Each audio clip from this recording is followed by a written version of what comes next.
how challenging it is these days with all of our Zoom and quarantine fatigue and all the other stuff going on. Oh, wait a minute. I got him. You got him? Okay. I got him. I flashed up and it said 4 people in the waiting room. I got distracted. You got him. I got these. You go. It's bad being a host. So long story short, I was at Nature's Way getting a yard of dirt, and I went over and looked at all their plants. And the next thing I knew, I was talking to a young girl, and I had my master naturalist shirt on. I'm in uniform, if everybody wants to see. And I had this shirt on. She goes, "Oh, you get a 10% discount." And we got to talking, and it turns out it's Abby, who's the editor of our newsletter that we sent out. And she's been in Heartwood for how long? 2 years, Carolyn? Yeah. Yeah. I've never met her. I had no idea who she was. I've seen her name online, and we got to talking, and it's another illustration of here we are trying to do training not face to face, and it's very challenging and difficult to meet everybody. Mm-hmm. And I ended up telling her why I had my shirt on. It's because I just got out of prison. Well, that caused a conversation. So she had no idea what the hell I was talking about. So one of the ideas that we have when we're going through this training is to give you illustrations of the type of things we do to volunteer. And I've been a Heartwood member for 4 years now.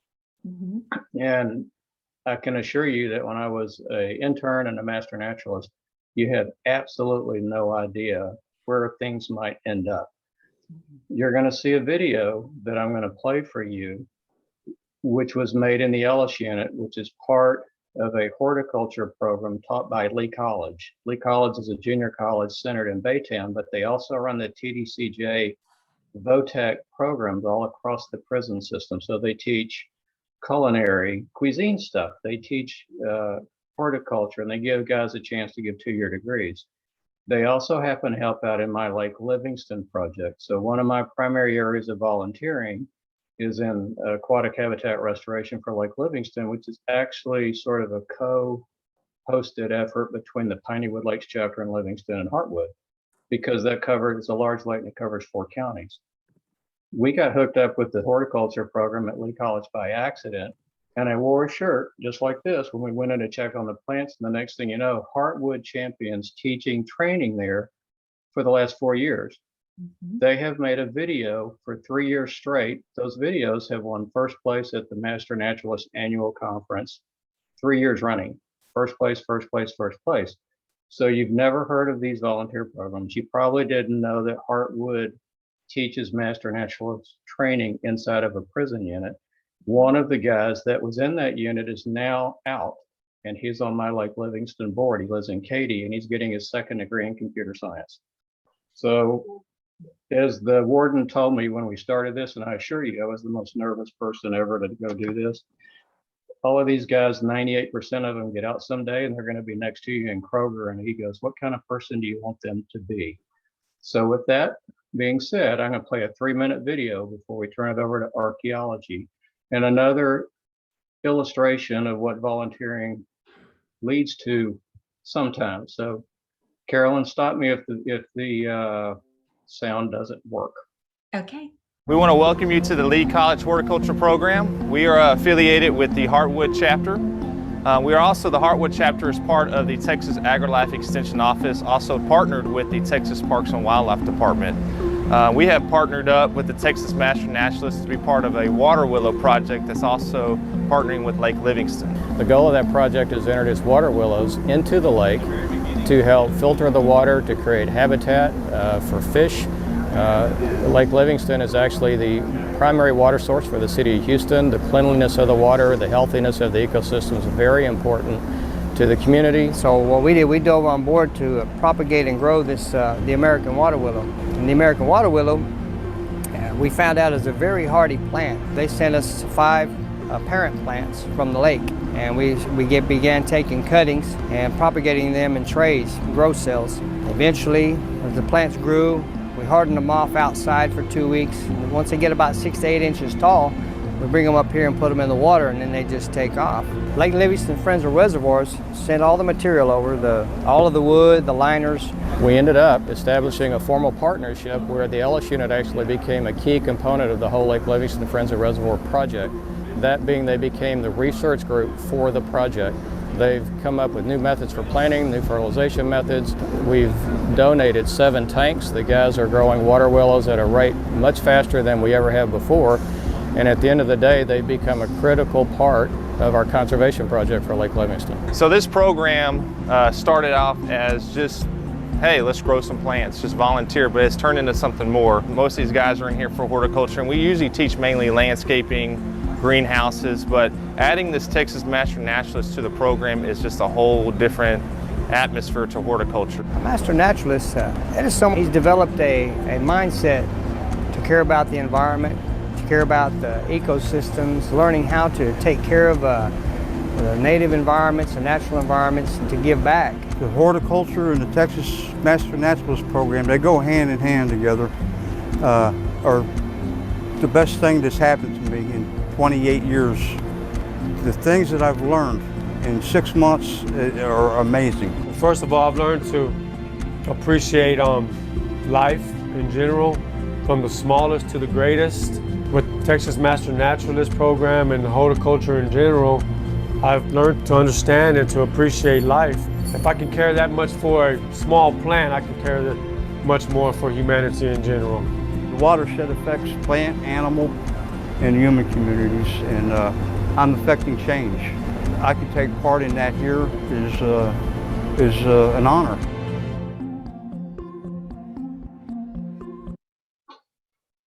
So there you go. The whoop, That is amazing. this is now I can't even get my screen back. How's that? There we go, I think. Hey, Scott, Yes. we have a question from Bala about whether or not there's a direct link to this somewhere that he can share it. Actually, I can send the link to everybody. So that's only the year 1. The year 2 links, that turns into sort of the Lake Livingston project with them in the background, but they also help make that video. And it just shows the kids at the high schools that there's 8 high schools around the lake that participate in this. The LSU unit, those plants cost $4 a piece. And so we were getting the kids to raise them in high school. That doesn't go too well because they go home in the summer. The ag teachers, I think the teacher turnover rate's like 50% for ag teachers in those counties. Mhm. These guys are helping us raise plants. And so I think since I've been involved in that project, they'd put in about 10,000 plants the first 3 years. And since 2017, we put in another 25,000. And the plants that come out of that unit are taller, bigger, faster, stronger. I think the kids at the high school get a little jealous, quite frankly. But the videos, if you type in sort of Lee College, Lake Livingston videos, you can see these come up. But I can send the link to everybody because they've done something different every year. Bala found one. You got to be careful, Bala, just because there's 3 videos and you don't know which one you're going to get. The 3rd video, which we'll play at some point, we were in class year before last, and this kid came in and he goes, they said, "Hey, Brooks wrote a song." Well, it was a rap song, and I can tell you, I don't quite know much about rap songs. And he had written what I would define as a poem. And so we took a video that Lee College made of our Carolina Creek planting, and it's layered over with this guy doing a rap song on the top. And it's stunningly interesting. And he wrote it on his own. We didn't ever ask him. He just on his own decided he's going to do a rap song about master naturalists and Lake Livingston planting. So unexpected consequences, I think, is the moral of this story. So with that, how about if we get Lisa, since she recruited Sergio to be our guest today for archaeology, which I think is unbelievably nice because we've never done archaeology and training to my knowledge. So Lisa, why don't you introduce Sergio and we'll share, let's see, we need to share our screen with Sergio, unless Carolyn can do that for me.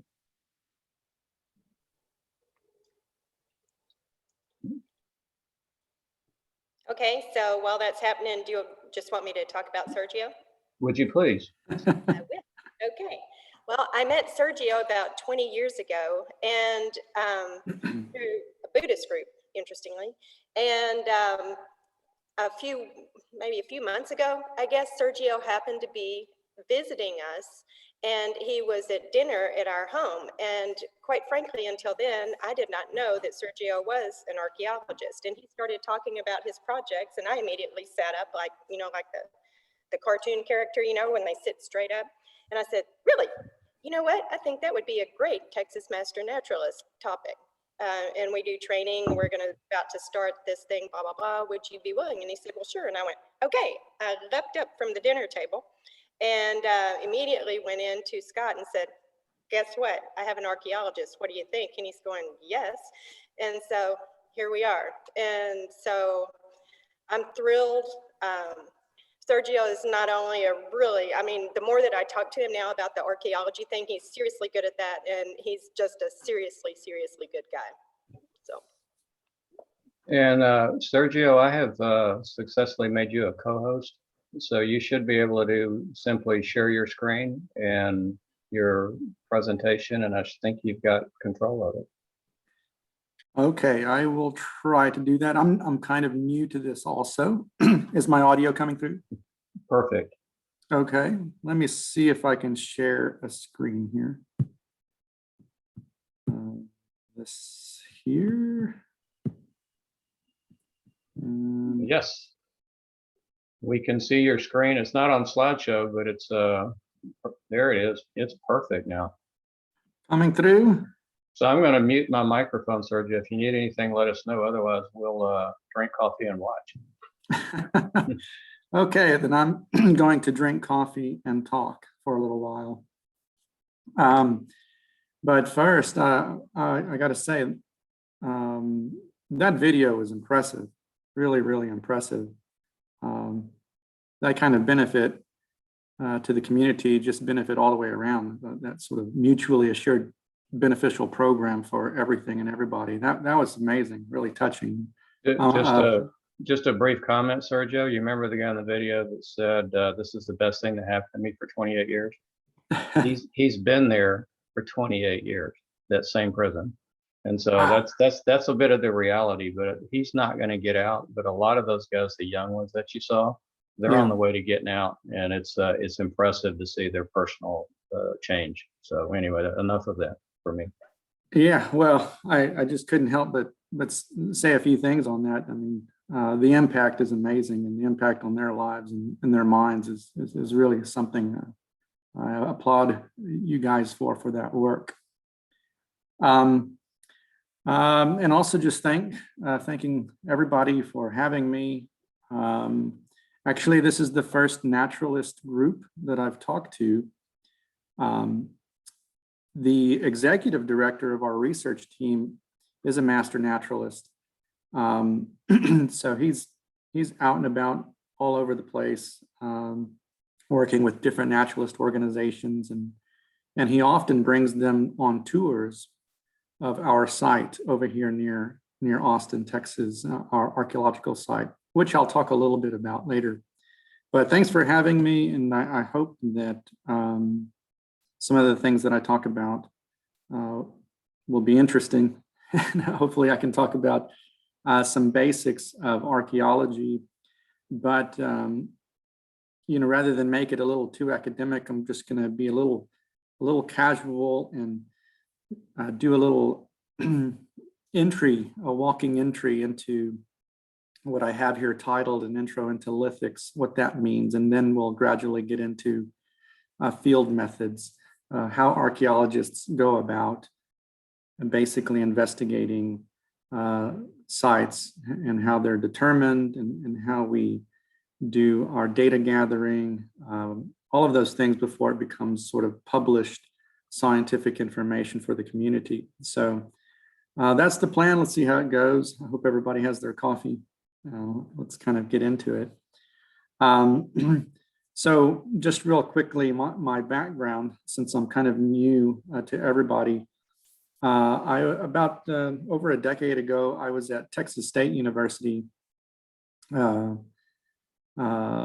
basically going back to school to do what I always dreamed of, and that was get back into anthropological sciences. I had done business work for a long time, worked for Apple Computer, City of Austin, project management organization, and all kinds of stuff. But how should I say, the hat never fit.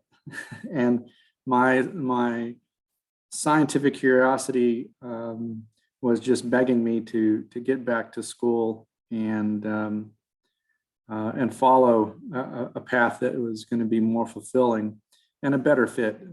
So I happened to meet an extraordinary man who became my main mentor. His name is Michael B. Collins, and he's one of he's world-renowned kind of archaeological science guy or gentleman. He's truly a gentleman, really scholarly, but he was raised in Midland, Texas, country boy.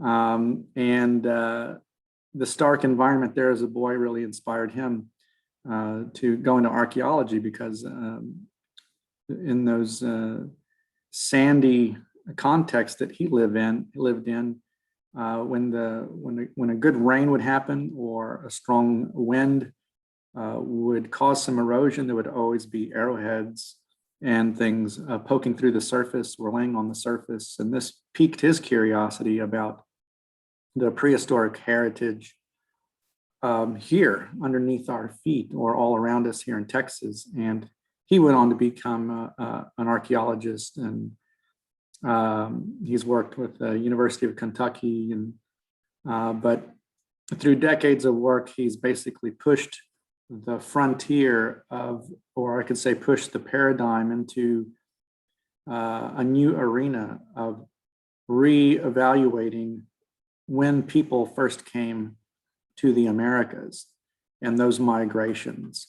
And the project that we've done near Austin is really about that. We've been working on a site for over 20 years, and it's basically rewriting or helping rewrite the human story of migrations into Texas and into the Americas. And I'll be talking a little bit about that. So it's through Michael Collins and the Galt School of Archaeological Research that I kind of got my development in archaeology in a hands-on way. I got my science degree at Texas State in archaeology, but fingers crossed, about to submit my PhD dissertation with the University of Exeter in England. So just a little background, but right now I work at the University of Texas at the Texas Archaeological Research Laboratory, in the North Campus there in Austin. So one of the things that one will hear a lot about if one dabbles into archaeology here in Texas or just in general is the word lithic or lithics, and there's a reason for that. It's not just that kind of arrowheads and dart points are cool, but what is it that really survives through time? And really most of the archaeological or the human past, the preservation doesn't really last long. So all those things that we would just call like perishables, mats and shoes and clothing and shelter structures, boats, canoes, all kinds of things like that erode, decay, and so on. So what are we left with to understand ancient human behaviors and so on? It basically is the stone tool record. And so I just thought, well, maybe I would give a little bit of context and some definitions today for some things relating to stone. And being that my specialty is sort of, I guess one would call me like a technologist or somebody who studies the ancient technological record of humans and their ancestors. I'm going to be spending a lot of time on this topic, and it's very relevant for Texas archaeology, so bear with me. So basically, Lithic study is really the study of or applying different kinds of analysis on on stone tool technologies in order to sort of extract the human behavior from them. Every period of time, there are basically patterns of behavior that relate to problem solving, markers in the stone tool craft that relate to social group identity, or just ways that they would work stone that differ through time and space. So when somebody spends a lot of time studying the stone tool record, you basically learn these really subtle details that are sort of crystallized or permanently written on the stone.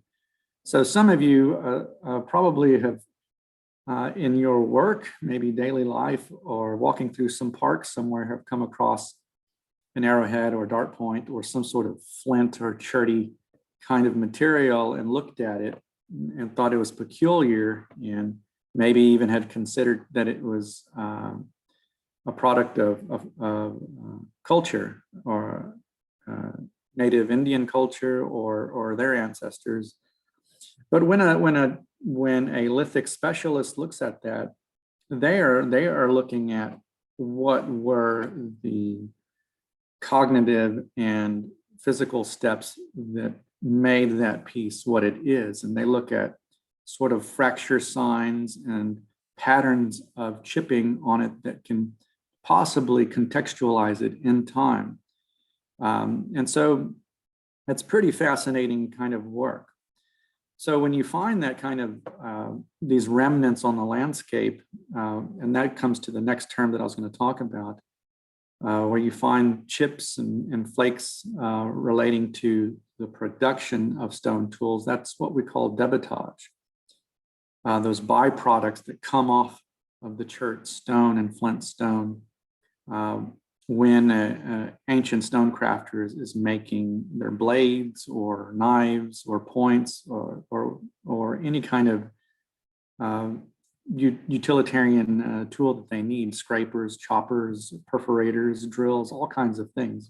Pretty much everything that you have in your kitchen, they had. It's just made out of stone and also bone and wood at times. But again, most of that stuff does not survive. So knowing debootage is kind of what that means is kind of important if you're going to walk the landscape, sort of like start to recognize the archaeological record in terms of stone tools on the surface or below surface in some case, and then start to classify it and categorize it as you get more experience. But mainly all those chipping, debris and stuff, that's what we're going to call debootage. But in the classification of materials in archaeology, that gets into more advanced work. People maybe here on this talk listening in have looked at books about arrowheads and stuff. Well, they have all these different kinds of names. They're called this type or that type and this other type. And oftentimes that's just relating to the locality or the place that they were found, like a Bulverity dart point. Well, that was related to Bulverity, Texas, not far from New Braunfels and so on. So usually where they are found, that they're usually given a name associated with that place. But typologists, or the practice of typology, is like analyzing it by its characteristics and its the way it's shaped, its morphology, and a little bit about like its thickness and patterns of morphology that can be statistically kind of analyzed, and then these different kind of arrow points can get organized into a system. I mean, after all, you can't start asking deeper questions unless you start classifying things into like some patterns and so on. Whether it's organizing different types of stars in the universe and their different categories, or here in this case, understanding ancient human culture and the ancient human past and seeing patterns of behavior in stone. We have to organize that in order to start advancing our analysis. The other thing I wanted to mention is and I've kind of highlighted this already, is technological analysis of that stone record. And this is like a complete deep dive, you could say, into creating methodologies and applying methods to get at the human behavior that creates the morphologies on those dark points.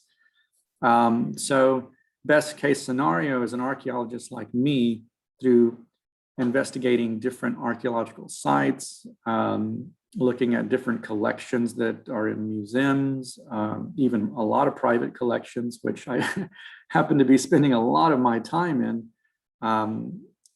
which is a very common scenario where somebody emails us or emails me and says, you know, hey, I have a wrench and we've been finding things for decades, and can you help us explain that?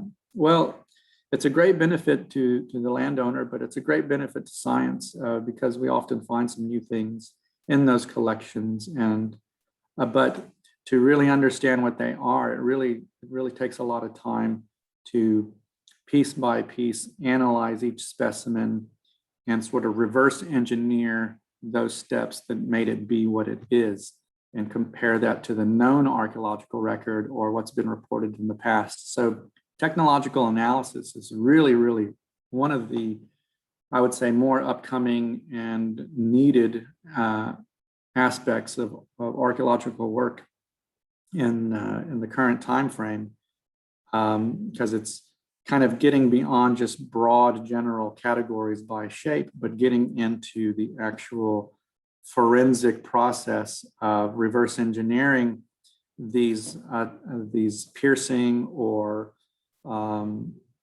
cutting or whatever the tool type is, reverse engineering how it came to be, going all the way back to the stone material that was quarried. Where did it come from? Was it local? Was it imported in? What kind of investments were going on to get the stone they needed, and why, and all of those things. So technological analysis is pretty fascinating, and it's sort of like the nerdy arena that I'm in. And so getting back quickly to the stone tool record, it's quite ancient. I don't know if everybody's up on the latest science literature. It's hard for anybody. It's hard for myself. It's impossible these days, so much information. But we do know now clearly, at least right now, that the stone tool record goes back beyond 3 million years ago. So we're talking about these hominids that were upright walking, but still possessed shoulders like chimpanzees, so they're well adapted to both arboreal life and on the ground. They were making stone tools. So these Australopithecines were doing a very basic, crude stone tool technology, taking one percussion instrument with two hands and hitting another piece that's chippable to get a sharp working piece to get at crushing or getting into the bone of other materials, animals and so on, that they're probably scavenging and so on, get to the nutritious components of that, or the bone marrow and so on. So this kind of really pushed back the previous paradigm, which was that sort of conscious planning and the abstract work of creating sort of like a tool to make a more advanced tool.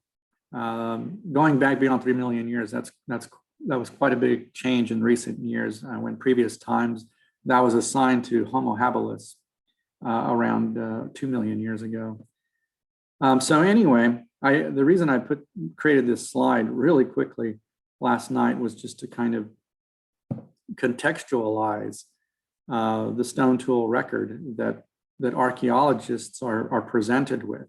And that stone tool record relates to so many things. It relates to the evolutionary past, the changes in the development of brain.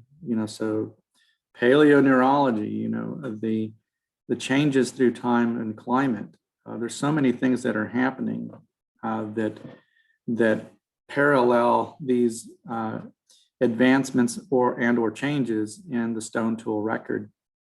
But where it really starts to come more at home to us in America is when we start getting into the upper Paleolithic technologies of the old world, like in Spain and the Western, Spain and France and so on, where we get into these cultural groups that are painting in caves and so on, and they start producing stone tools that are very much in common, I would say, on some broad levels to what appears in North America around, I would say, going with current data, around 18,000 years ago or 16,000 years ago. So I put together this slide here, and I know it's a lot of technical jargon, but when people ask me, well, you know, about stone tools and the presence in the Americas, when did people first arrive here? Well, this is a huge hot button thing right now. It's a big debate. If somebody asked me this question, you know, 15 years ago, there would almost be, I would say, less than 10% of archaeologists that would sort of buy in or accept something of the order of cultural presence in the Americas older than 13,000 years ago or 12,500 years ago or so. And since then, partly due to my research director and so on, Michael Collins, he's been investigating sites that basically are the outliers that had very convincing evidence in very good archaeological context, meaning that the places that these were found, these old sites were found, that the soil context, the manner in which the investigations were done, everything was solid and good. And so basically, this kind of prompted him for a long time, I would say back since the late 70s and going into the 80s. He had been impressing the idea onto other professionals that the first peoples into the Americas cannot be what we call Clovis or associated with this Clovis technology that most people have heard about probably. I think there's been some History Channel programs even about the Clovis people.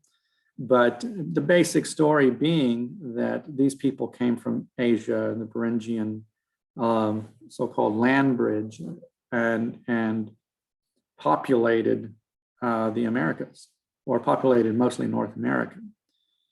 But from the beginning, this theory, even though it was simple and kind of elegant and answered a lot of things, from the beginning, there was always some outliers and sort of like cracks in the floor of that theory. But it's really kind of fallen through almost entirely in the last 15 years. And that's why I present this slide here.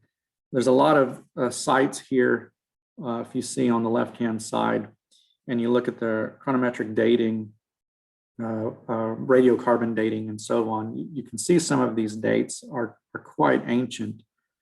Of course, in scientific circles, a lot of these things are debated, you know, the methods of dating and so on and so forth. But the main point that I'm making with this slide is that there, and even beyond the sites that are on this page, there are so many sites now beyond this 13,000-year-old sort of threshold that less than 10% number of acceptance is completely different. It's, I would say, the openness in archaeological in the archaeological community to older than Clovis presence here in the landscape is probably closer to like 70% acceptance now. It's just a matter of like how old it is and so on. So if you notice, one quick thing at the bottom, and I'm going to talk about it a little bit more now, is the Galt site, Texas. And this is the site that my boss, my research director, has been working on since the late 90s. So that's many years of working on a single site. And why would somebody do that? That's like half a career, you know, or at least a third of one's entire career. And the reason for it is the archaeological context of that locality is well preserved. There's pretty much an intact preservation of the whole of or pretty much most of the whole of the prehistory of Texas preserved there in the soils. And back in, I think it was 98, Michael Collins and Thomas Hester, they were with UT at that time. They went and visited the Galt site, which was on private ranch land. And, you know, at that time, it was kind of, it was a heartbreaking thing to see, but it had been known about for a long time that this site had actually been a pay to dig site, a place where people, you know, paid a few bucks each day and they would go dig and find arrowheads to take home and so on. Well, that activity had been going on for, I would say, a good 80, 90 years. So when Michael Collins and Thomas Hester arrived to have a look at the site, it looked like a World War I battlefield, you know, just huge craters and mounds everywhere. But what they noticed was that in some of the holes that were dug, there was evidence of Clovis all over the place. And in the horizon, in the soil, in the cultural horizon, in the soil column where Clovis material was uncovered, Collins noticed that there was still much more deposition beneath the Clovis. And so these two things prompted him, well, I should say, soil context beneath Clovis that had more cultural material in it. So this was immediately sort of an opportunity to investigate the possibility of a really prolific Clovis site, like no other in North America, but to test the possibility of hunter-gatherer cultures that predate Clovis. And that's what started the project. And Dr. Collins basically spent a great deal of time trying to work out a way for the site to become protected under the Archaeological Conservancy. And he tried through political means to raise money to purchase support a portion of the ranch in order to make the site protected and sort of full-time under scientific research and so on, and that failed. So, but being the kind of man that he was, he basically put his own money down to purchase a portion of that property from the landowners, and then after that, he donated it to the Conservancy. So he's quite an extraordinary guy and example.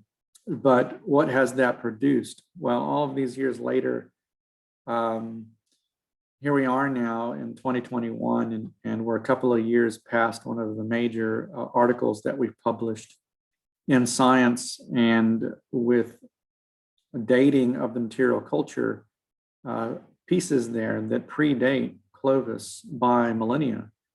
So the Galt site has been really one of the nails in the coffins of sort of like the Clovis first paradigm. And it pushes back the date of human occupation in Texas between 16 and 20,000 years ago. So not just a few centuries older than Clovis, but much, much older than Clovis. And the complexity of that material is basically, it represents not one hunter-gatherer group, but what appears to be several or many different kinds of hunter-gatherer groups that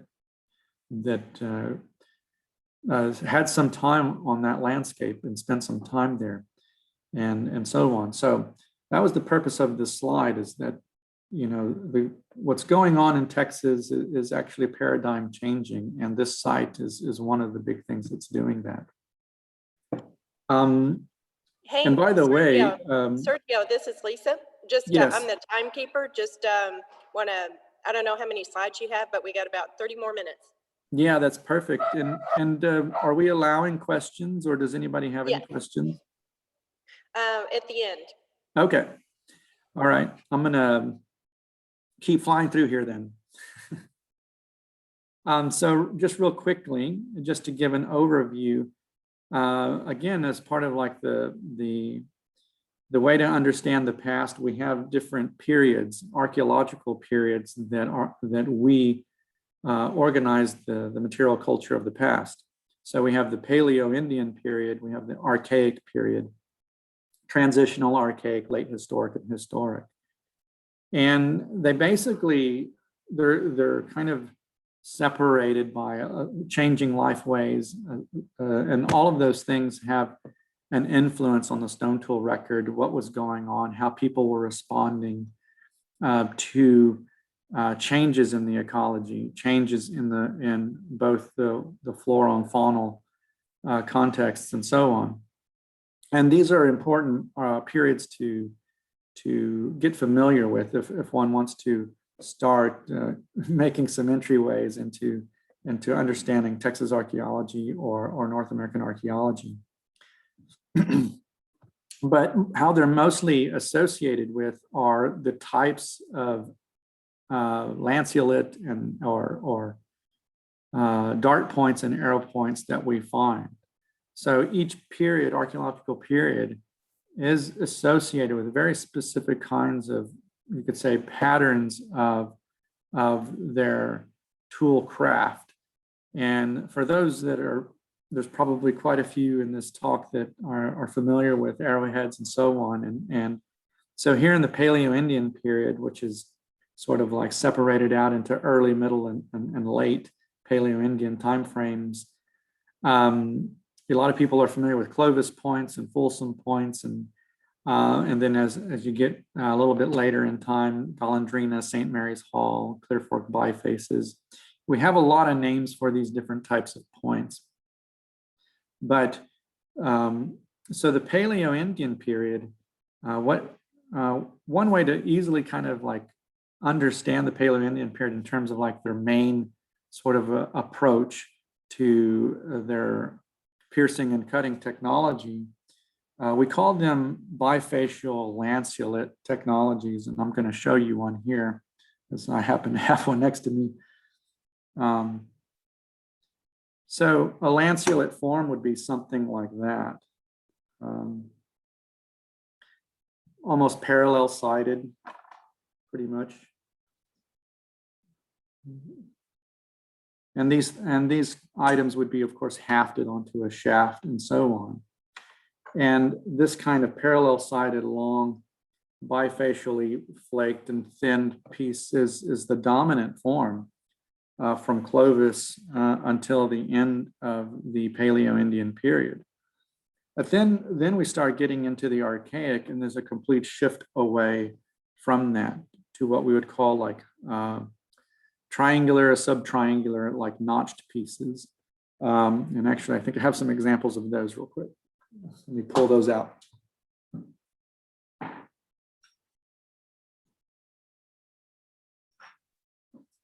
So here's a broad sort of triangular example from basically the early middle Archaic. So it's more broad It's notched from the base. But throughout the Archaic, you have a lot of technologies that are notched from the side or from the corners.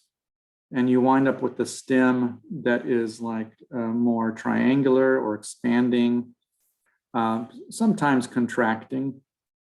This is one of the larger point types of the Archaic, but a lot of the Archaic point types of Texas are oversized. One could say they are larger than necessary to do the job, and why that is, not quite sure. There's a few interpretations of that, but most of them we find are whittled down to this size because of the life cycle of these points.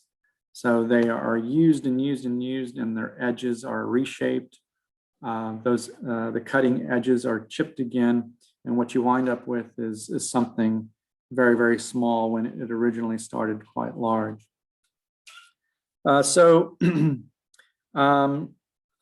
That kind of technology persists for a really long time. So between 9,500 years ago, all the way down to pretty much 2,000 years ago, this was like the main kind of technology that hunter-gatherers were using. And these were lofted or they were thrown by the atlatl system. This is sort of like the older system, the precursor to the bow and arrow. And it's a system where you kind of hold a stick with a little, like a little teat on the end that captures the backside of the shaft, and you're like throwing it by way of having like a secondary elbow here. It's kind of a very unintuitive kind of way to toss something, but when you get good, it's amazing the velocity and distance you can get by lofting a very heavy dart point. I think the modern day world record is somewhere near the length of 900 feet. It's extraordinary. But we don't really see the bow and arrow until much later in time. Here's just a slide about other flake tools that are often made on different flakes and so on. But for time purposes, I want to kind of jump back to the periods, but kind of closing out some of this stuff. So the bow and arrow is something that basically is bracketed in this time frame, what we call the late historic, a time between like AD 700 and 1200. But from that time all the way up to 9,500 years ago, this atlatl system was used, and so that's quite an extraordinary amount of time for technology to be held without much change. It's pretty interesting. So just real quickly, you can read the slide here, but how do archaeologists understand these periods from a sort of a lifeway perspective? And basically, from the end of the last glaciation to modern times, the trend in climate is a warming trend. Things didn't stabilize really till a few thousand years ago in terms of the modern coastlines and so on. But throughout this kind of continuing warming process, there are deviations in climate along the way, cooling and warming, cooling and warming along this long arcing trend of warming. And throughout that trend, you have the phasing out of the megafauna. So that had an impact on people. And so when you get into the Archaic, you see changes in site patterns that archaeologists study, like the way these sites are represented in what they're eating and so on, and how they're cooking things. And there's more inclusion of processing plants and so on. And it seems less focused on the specialized large mammal megafauna kind of diet. So it becomes a little bit more inclusive with the vegetal processing, particularly, I would say, in terms of our visibility. The middle of the Archaic, we have these all over central Texas, these large, big burned rock middens where they are processing seeds and plants and all kinds of things in these big, big ovens. So anyway, these periods of time really relate to this constellation of stuff that is like ecologically influenced and changing in life ways, a retooling of the stone tools and these kinds of things. And that's really kind of the simple thing to understand. So here actually are just sort of like some examples here of typical specimens in Texas, what you probably are going to run into for the most part throughout central Texas and out in your area. But occasionally we run into things that are also eccentric. The big, huge one on the bottom right, where you have the notchings on the sides, that is not utilitarian. That is not a simple piercing and lofting kind of tool. And that's sometimes we run into things that are eccentric. They are made with a completely different intention, like symbolic or aesthetic, or maybe in the context of ritual. So they're really oversized, they really are emblematic and so on. And those are really interesting to see. They relate to a known technology, but the craft specialists do something like that, maybe for a special location or a person, or maybe even to mark an event. We don't know, but it's definitely not utilitarian. And occasionally we run into things like this, where it's not a point, it's not any kind of finished tool, but it's on its way to becoming one of many things. And we call these like blanks. And these were often traded in the Archaic. So somebody would flint knap a raw piece of stone, make these really basic bifacially thin pieces, but then from there on, they could be turned into all kinds of different choppers and tools or dart points. And these blanks would be traded along different kinds of trade routes during the Archaic.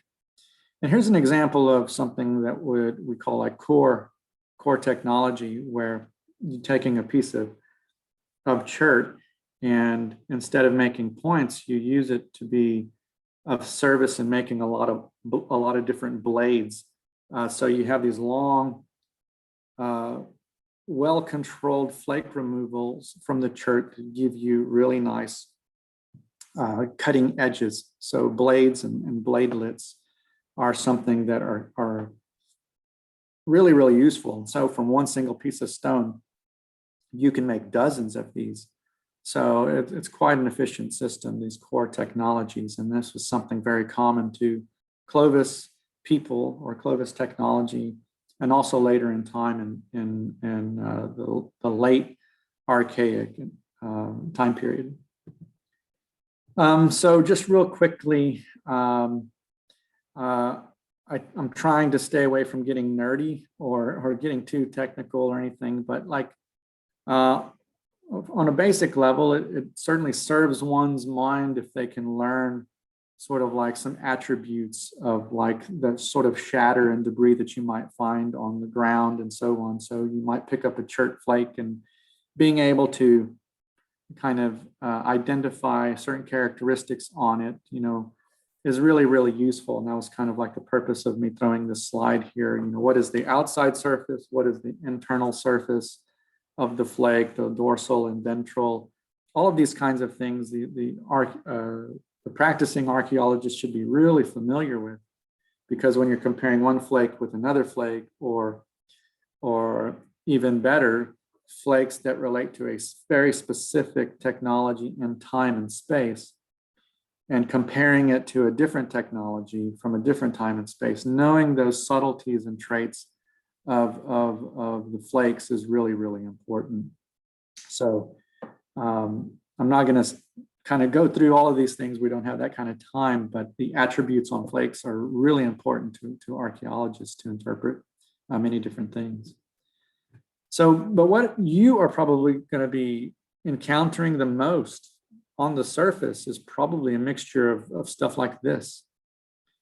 If you're walking along some creeks or where some recent development was, like probably by a river or creek, or even better, oftentimes a spring, you're going to find chert chips and flakes like this, and all different kinds of mixtures of ancient human behavior. And so, you know, if you run into this, it's a clear indication that there's probably a site. Or a site has been destroyed, especially if you've run into a picture like this on the ground, which actually I've written here on the slide. There's various kinds of Texas chert stone in here. So if any one place were to have that, it would give an indication that a lot of stuff was brought in from different places of Texas, and that would be significant. But somebody like me or another specialist would look at this and think, oh, wow, somebody was using a specific kind of toolkit. I see evidence of that. You know, I see that there is a point that was on its way to completion, but it broke during manufacture. You know, there's sort of incidental shattering going on. I mean, there's a lot of behaviors that kind of jump out. So when an archaeologist is walking around, they're scanning the ground to look at patterns of behavior and so on, and it's written all over these chips, this debootage. And so that's important to know. So how much time do I have, Lisa? Anybody? Yeah, Sergio, we're at 9:30. I think the other guys are gonna sort of drop in about 9:45, but they don't start till 10. So you got a little while. Okay, well, so from here, I think I'll just say just a few things and leave it open for some questions. I wanted to leave some time for that, but knowing a little bit about the stone tool record and identifying chert flakes and seeing behaviors from the debris on the surface really is helpful when it comes to the field. If you can identify technologies from specific time periods, if you can identify different kinds of suites of tools that are made, this is really handy because, like I said, that's what survives. That is what is all over the landscape. So when we're out in the field trying to investigate, is there a site, where the sites are, and so on, you're walking around usually, and you are looking for clusters of evidence and the type of evidence. Usually from the stone tool record. Sometimes, of course, it can be like ceramics from much later in time, or later in time. But a lot of the time is walking reconnaissance, combining that with some satellite imagery and giving you an idea where sites are. And then by looking at the evidence of what's on the ground, you can kind of determine how old, or the type of site, you know, maybe even the function of the site as a preliminary framework. And then if necessary, or funding allows, or if large scale data recovery is necessary to get it before some development just bulldozes through it, then you start building a methodology to excavate it and so on. So that's when you start getting into these square, small scale excavations, or a quick trench with a backhoe or something like that to get a quick picture of the cultural horizons within the natural stratigraphy and so on. Or in some cases, before the road goes in, you know, really lateral big excavations where you put in a big excavation block so you can get more representation of behavioral information laterally and so on. So much happens before that. When you're walking land, when you're seeing what's under the grass, when you are seeing these scatters of chips and so on, getting as many notes as you can as to the antiquity and the nature of the site. All of that is really kind of happening beforehand because ultimately an archaeologist doesn't want to be intrusive to the land if it's not necessary. If you can determine everything from the front end or enough, they're usually going to go for it. But if in the case you really feel you can learn something new by the type of site that it is, then some digging some test units or doing a small shovel trench or maybe a backhoe trench might be necessary, and maybe doing a full excavation. That's usually how it goes for us.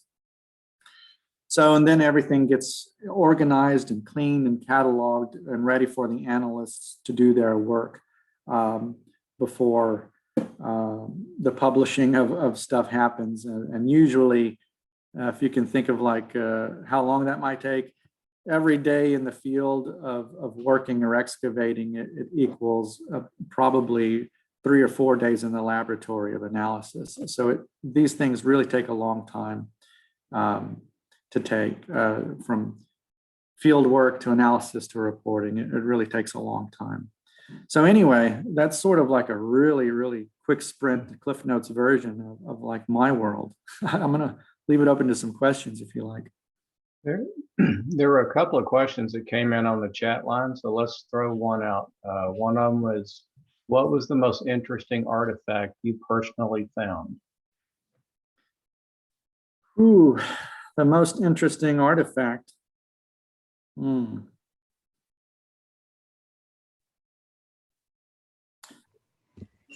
Sergio, I'm talking about something that like you were super excited when you found it.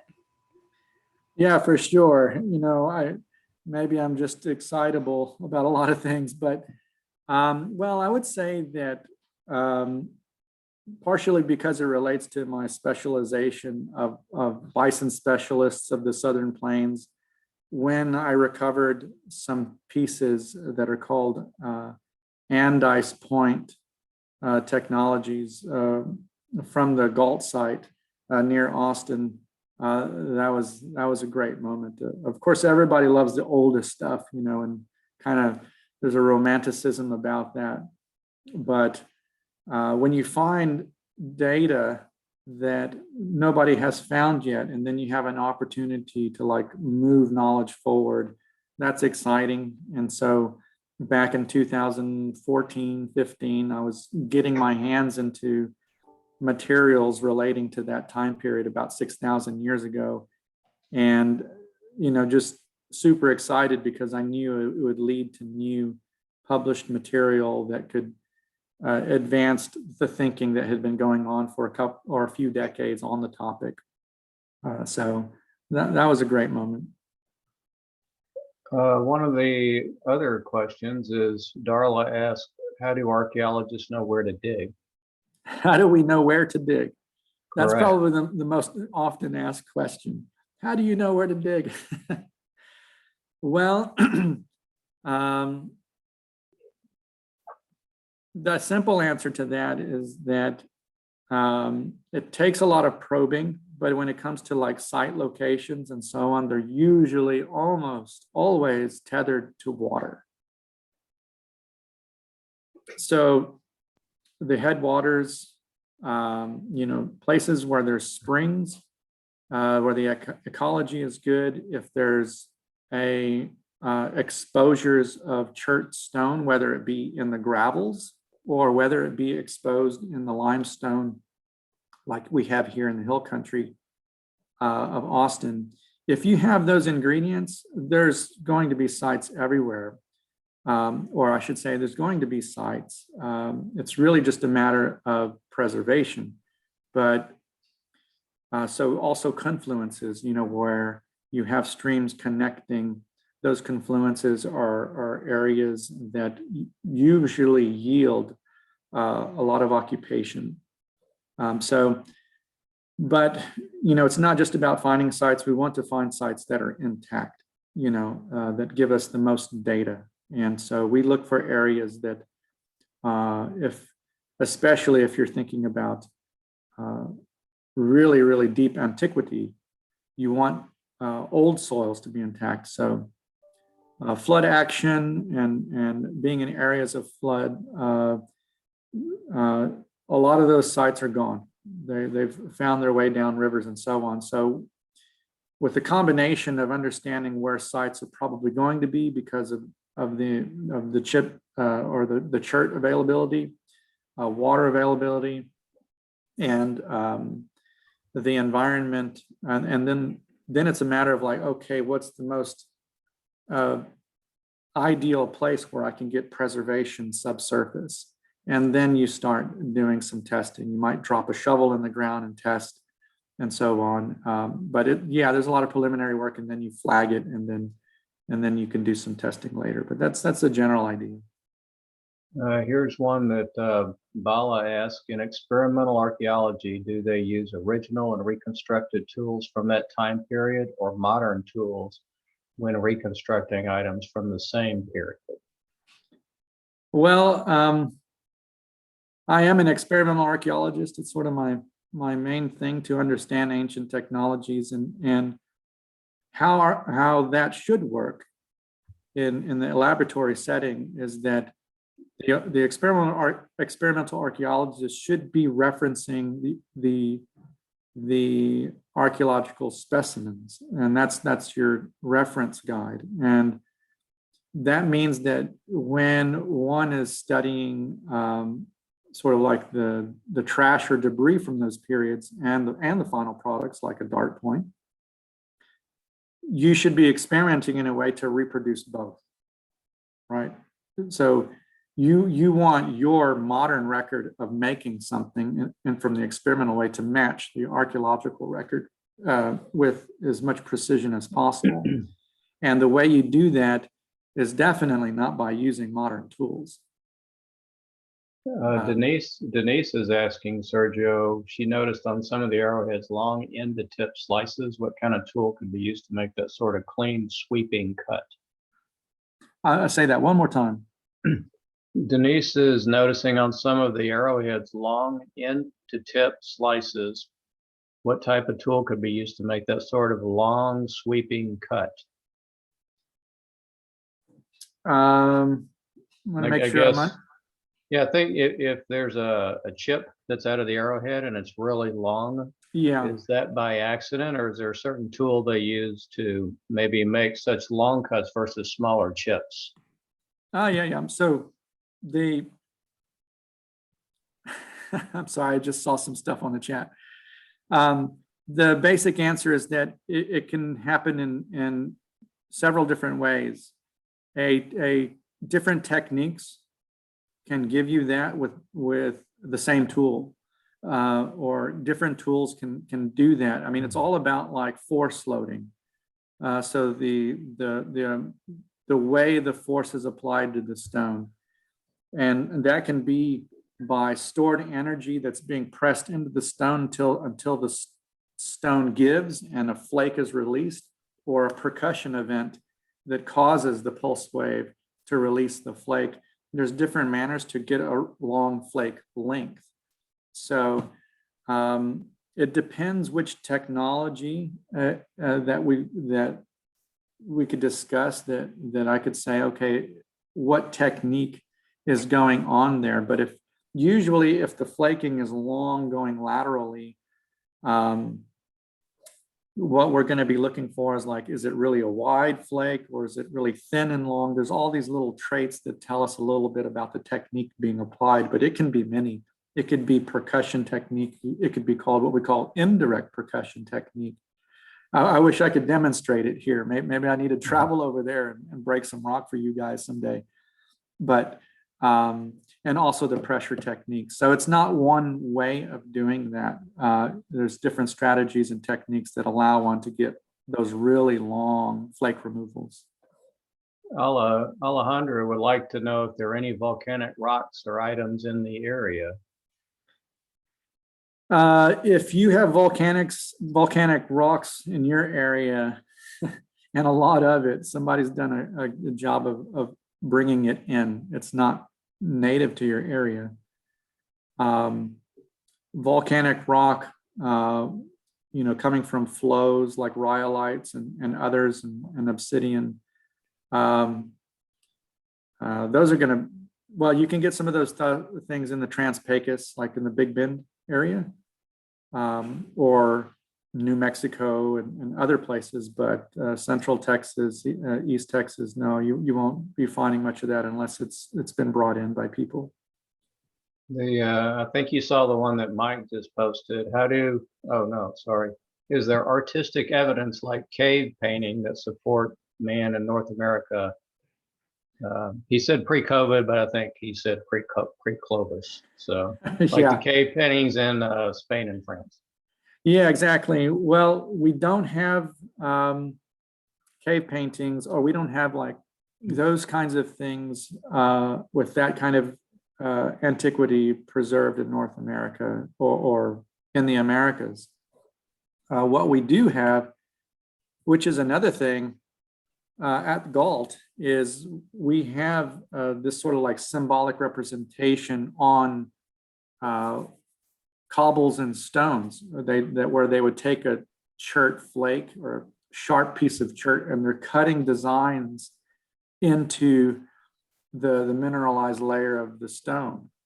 And so it's like double parallel lines and other wigglies and cross-hatched patterns and stuff. We don't know what the meaning of that is. There's no way of absolutely telling what that is. It is sort of like artistic representation, and it's the kind of oldest art we have in the Americas, but we don't have yet that. I'm wishing, actually, we don't have this cave art that we have in the Upper Paleolithic of Europe. Is there just a question from me? I grew up in an area of the South in Tennessee and Arkansas that had lots of Indian mounds. And they also have a couple on campus over at LSU. Is there any mound equivalents over here in Texas? There are mounds. Yeah, I mean, there are. And there's no doubt that, I mean, one thing about Texas, which is great, is that it's vast and big, and there's still much to discover, even though there's a lot of looting going on, but there are mounds, these more, and when we say mounds, it kind of is, it's involved with kind of different kinds of patterns of habitation and behavior, burials and ceremonial things, but we have a lot of those here in Texas. A lot of it may not be as headline making, but we have those kinds of features in the landscape. We do. Jessica was wondering if you found, you just clicked up on me. If you found local artifacts or things in our local area, or like the East Texas area, about the people that lived here.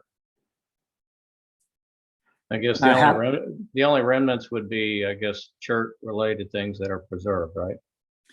For the most part, there will be the rarity that there will be some minimal preservation of bone. So what they were eating, what they were procuring, you might find some of that, and charcoal from their hearths and things of this kind. But it's going to be very, very minimal.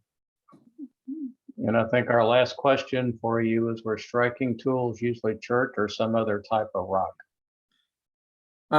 There are other types of rock, but it's going to relate very structurally, and its chemistry is going to relate to chert. So chippable stone has to have a certain kind of crystalline structure to kind of be able to control those fracture planes. So things like jaspers and obsidians and anything with a high silica content is going to be what you're going to use. So cherts and flints and chalcedonies, novaculites, any kind of stone that will give you that kind of fracture pattern, like this Hertzian cone kind of fracture pattern, like glass.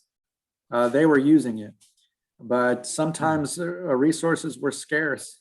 And in your area, you're going to find some very crude tools because chippable stone was scarce or couldn't be found, and they ran out of what they had from some river cobbles, and they were using petrified wood, which is not very good, doesn't shape very well, but it has, it's basically been mineralized, and it has some the silica has developed the quartz crystals and so on. So they chip that to make tools, but for the most part, you're going to be using the more glassy material.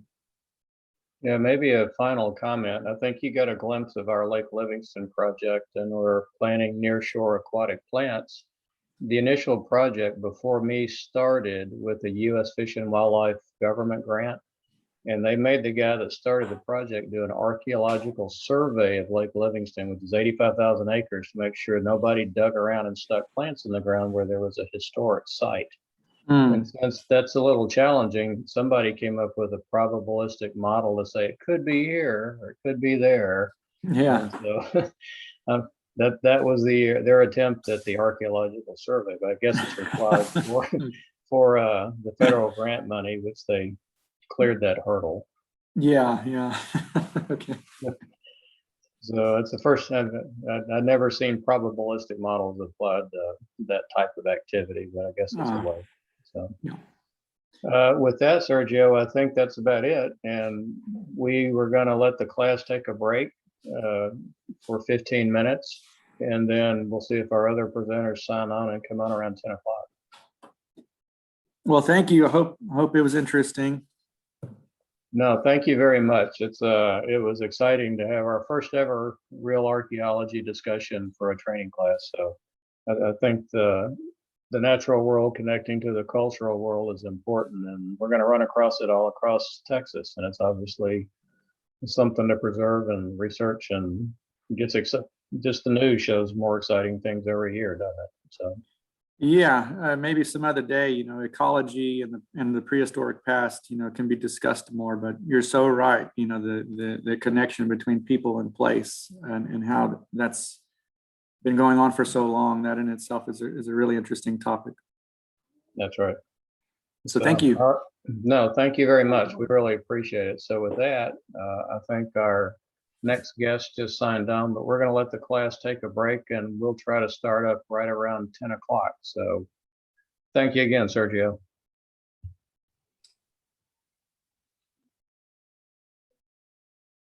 Okay. We're back, and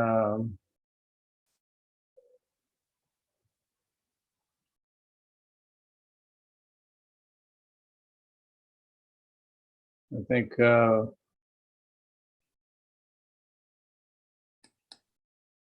we might have John or Chris already online. By the way, I think after the presentation you made for the Heartwood chapter, I think Caroline got about 10 people to sign up for Cocoa Rod. So we've been busily monitoring our rain gauges the last couple of days, including at my place up north of Houston, and we've gotten a ton of rain. But I don't think the class knows that you're the regional director for Cocoa Rods as well, right? Yep.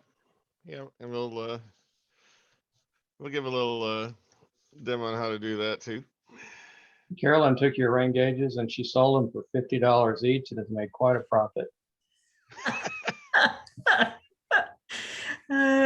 That's Scott. Always a card. I bought a case of rain gauges, and so we could get a a cut on how much they cost and sold 11 of them. And the very last one has 3 people wanting to get it. So maybe I will auction that one off. I think after your talk today, if we get 12 more people interested, I'll order another case because we save $10 on each one when we do it that way.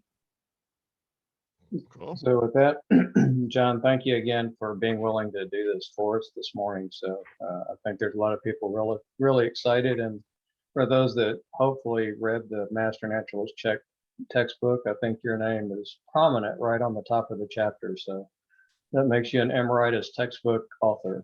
But I'll turn it over to you, and please take it away. And thank you again. Okay, thank you. Let's see. I've learned some fancy stuff about sharing screens. So let me see if I can pull this off. Hang on a moment. Yeah, you should be able to hit that green button and share your screen, and your slides will show up. Oh, that's the simple way. I'm gonna do it Oh, the there's fancy a way here. way ahead of me. I'm the simple Zoom guy. Yeah, let's see. Yeah, just give me a couple seconds here. And anyhow, so while I'm getting this ready, what I'm gonna talk about is basically the state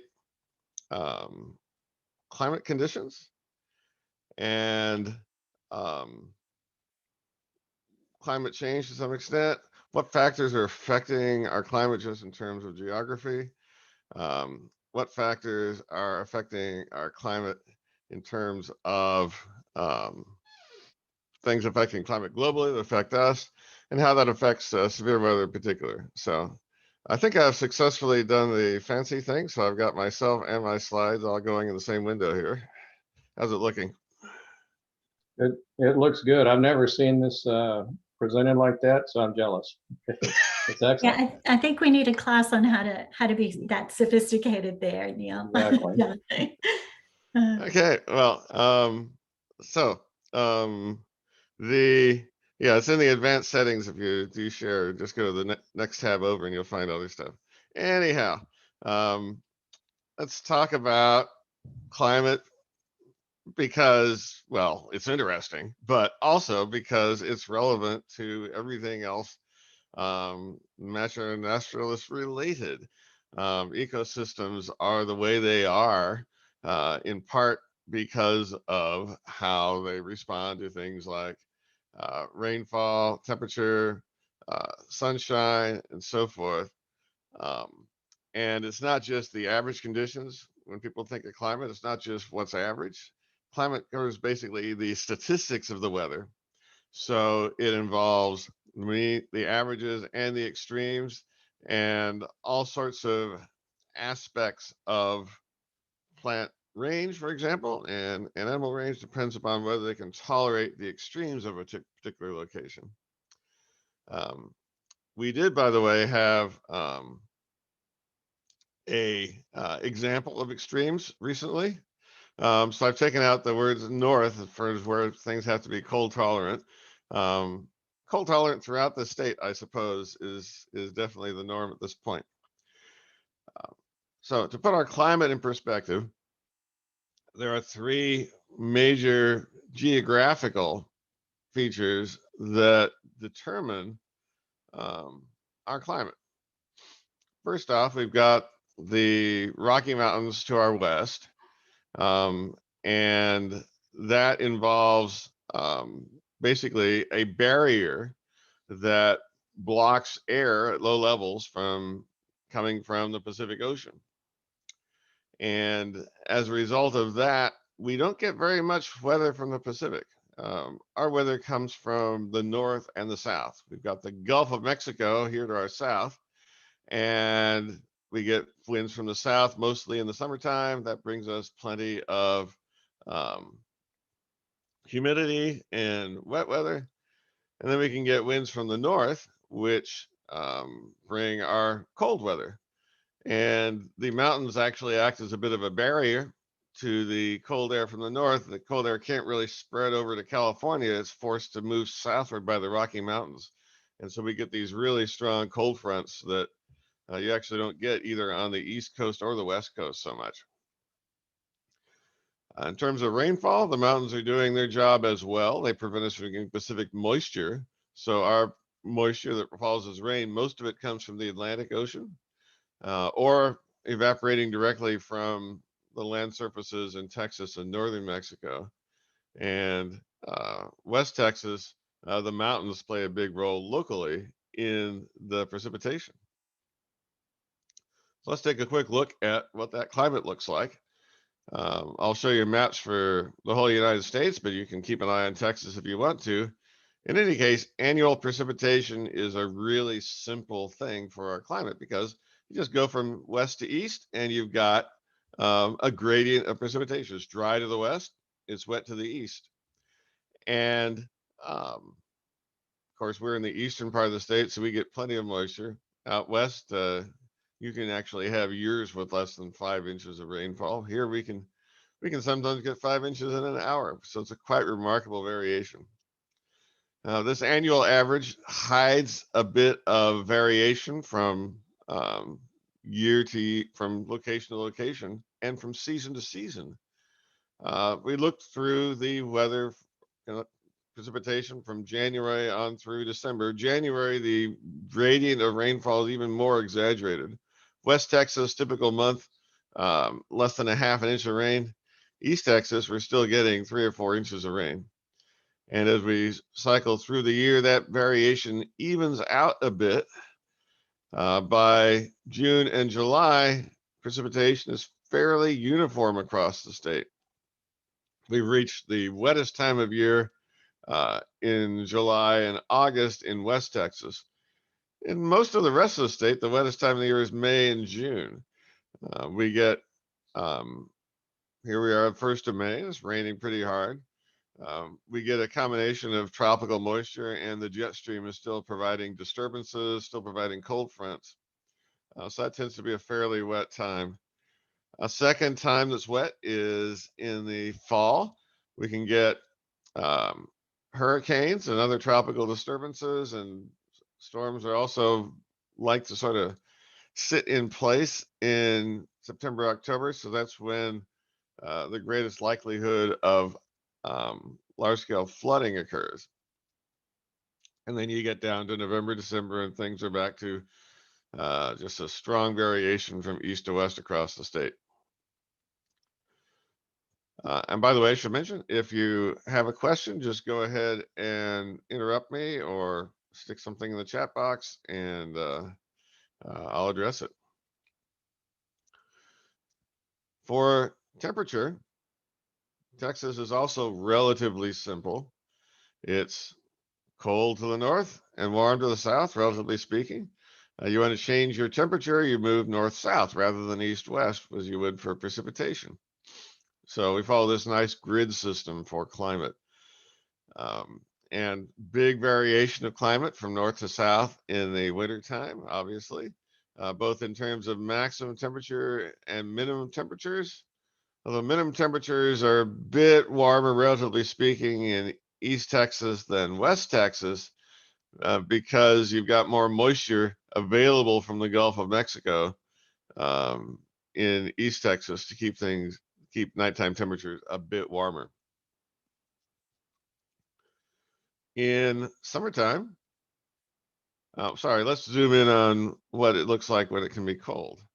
This is how cold it got during the coldest time of year in coldest day of the year in last February. And what we see is for most of the state, temperatures got below zero, at least for the northern half of the state. I'll slide over a bit so you can see the rest of the color scale. There was not a single corner of the state that was managed to stay above freezing during the February cold snap.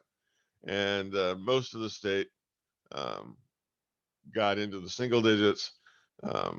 Coastal regions, if they were lucky, they stayed above 20. The really cold part of the cold snap, though, was how cold the days were. If we look at the lowest daily maximum temperature, The bright red is above freezing. So except for about a dozen counties in far South Texas, there was at least one day where the temperature did not get above freezing. And those blues up north are where temperatures didn't get above, or maybe didn't get out of the single digits during February. This turned out to be a pretty unusual event, as you might imagine, and it lasted a long time. If we look at the highest maximum temperature for an entire 1 week period, we find that there were large parts of the state that for an entire week did not make it above freezing. Of course, this had immediate problems with power generation, problems with pipes bursting, and of course, compounding problem with pipes bursting because the power was out and so there wasn't any heat. How does this rank historically? Well, 2021, right here over my right shoulder, the coldest minimum temperature averaged across the state was about 8 degrees Fahrenheit.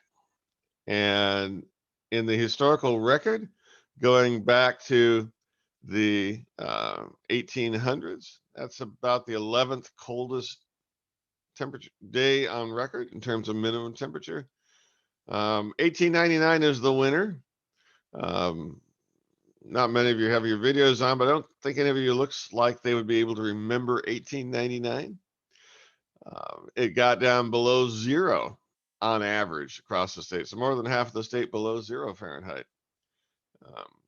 The most recent super cold day was in 1989, averaged about 4 degrees, so quite a bit colder than what we saw in February, but there wasn't any single day between 1989 and 2011 that rivaled either of them.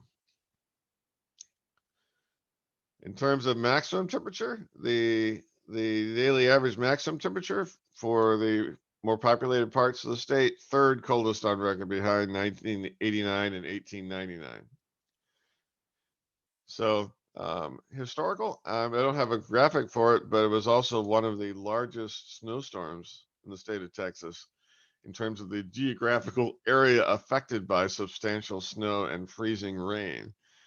And we're looking into how that combination of cold and winter precipitation impacted just about every aspect of this event in terms of how it affected people. Okay, enough talk about cold. Let's look forward to summer and talk about how hot it can get. It can get pretty hot, but it can get pretty hot almost throughout the state. You don't have that north-south difference that you saw in the wintertime. Your average July temperatures are above 96 in those dark red spots, which include areas around Laredo, areas around Wichita Falls, areas around Midland. To escape the cold, you can go north, but you have to go quite a good distance north. Or you can go to West Texas, go to higher altitudes. The mountains really show up well on this map because, as a general rule, higher altitudes involve colder temperatures. Of course, it's not really the daytime that's really annoying. It's how warm it stays at night. And average nighttime minimum temperatures are in the 70s across a large portion of the state. And kind of hard to see, but it's especially warm right along the coast, again, because of the high humidity that's available there. Although at least the coasts are a little bit cooler in the summertime because the oceans have that moderating effect. Okay, those are average conditions. I talked about temperature and rainfall separately, but one of the themes I want to emphasize here is with the climate system, everything interacts. And it's not just climate interacting with ecosystems, it's also different aspects of climate affecting different other aspects of climate. For example, we have summers that are dry and summers that are wet. We have summers that are warm and summers that are cool. But those two effects are not independent of each other. Each one of these dots represents a summer averaged across the state of Texas. So for example, the dot right next to my ear over here, that year had an average temperature of 79 degrees and an average precipitation amount of 18 inches. That was one of the coolest summers on record and one of the wettest summers on record. And as you can see from this chart, it's not an accident. These dots seem to sort of lie along a diagonal line here, meaning that the drier it gets, the warmer it tends to get. Now I plotted this for, well, the title says 1895 to 2011. Actually, this particular chart is 1895 to 2010 because I wanted to show you 2011 separately.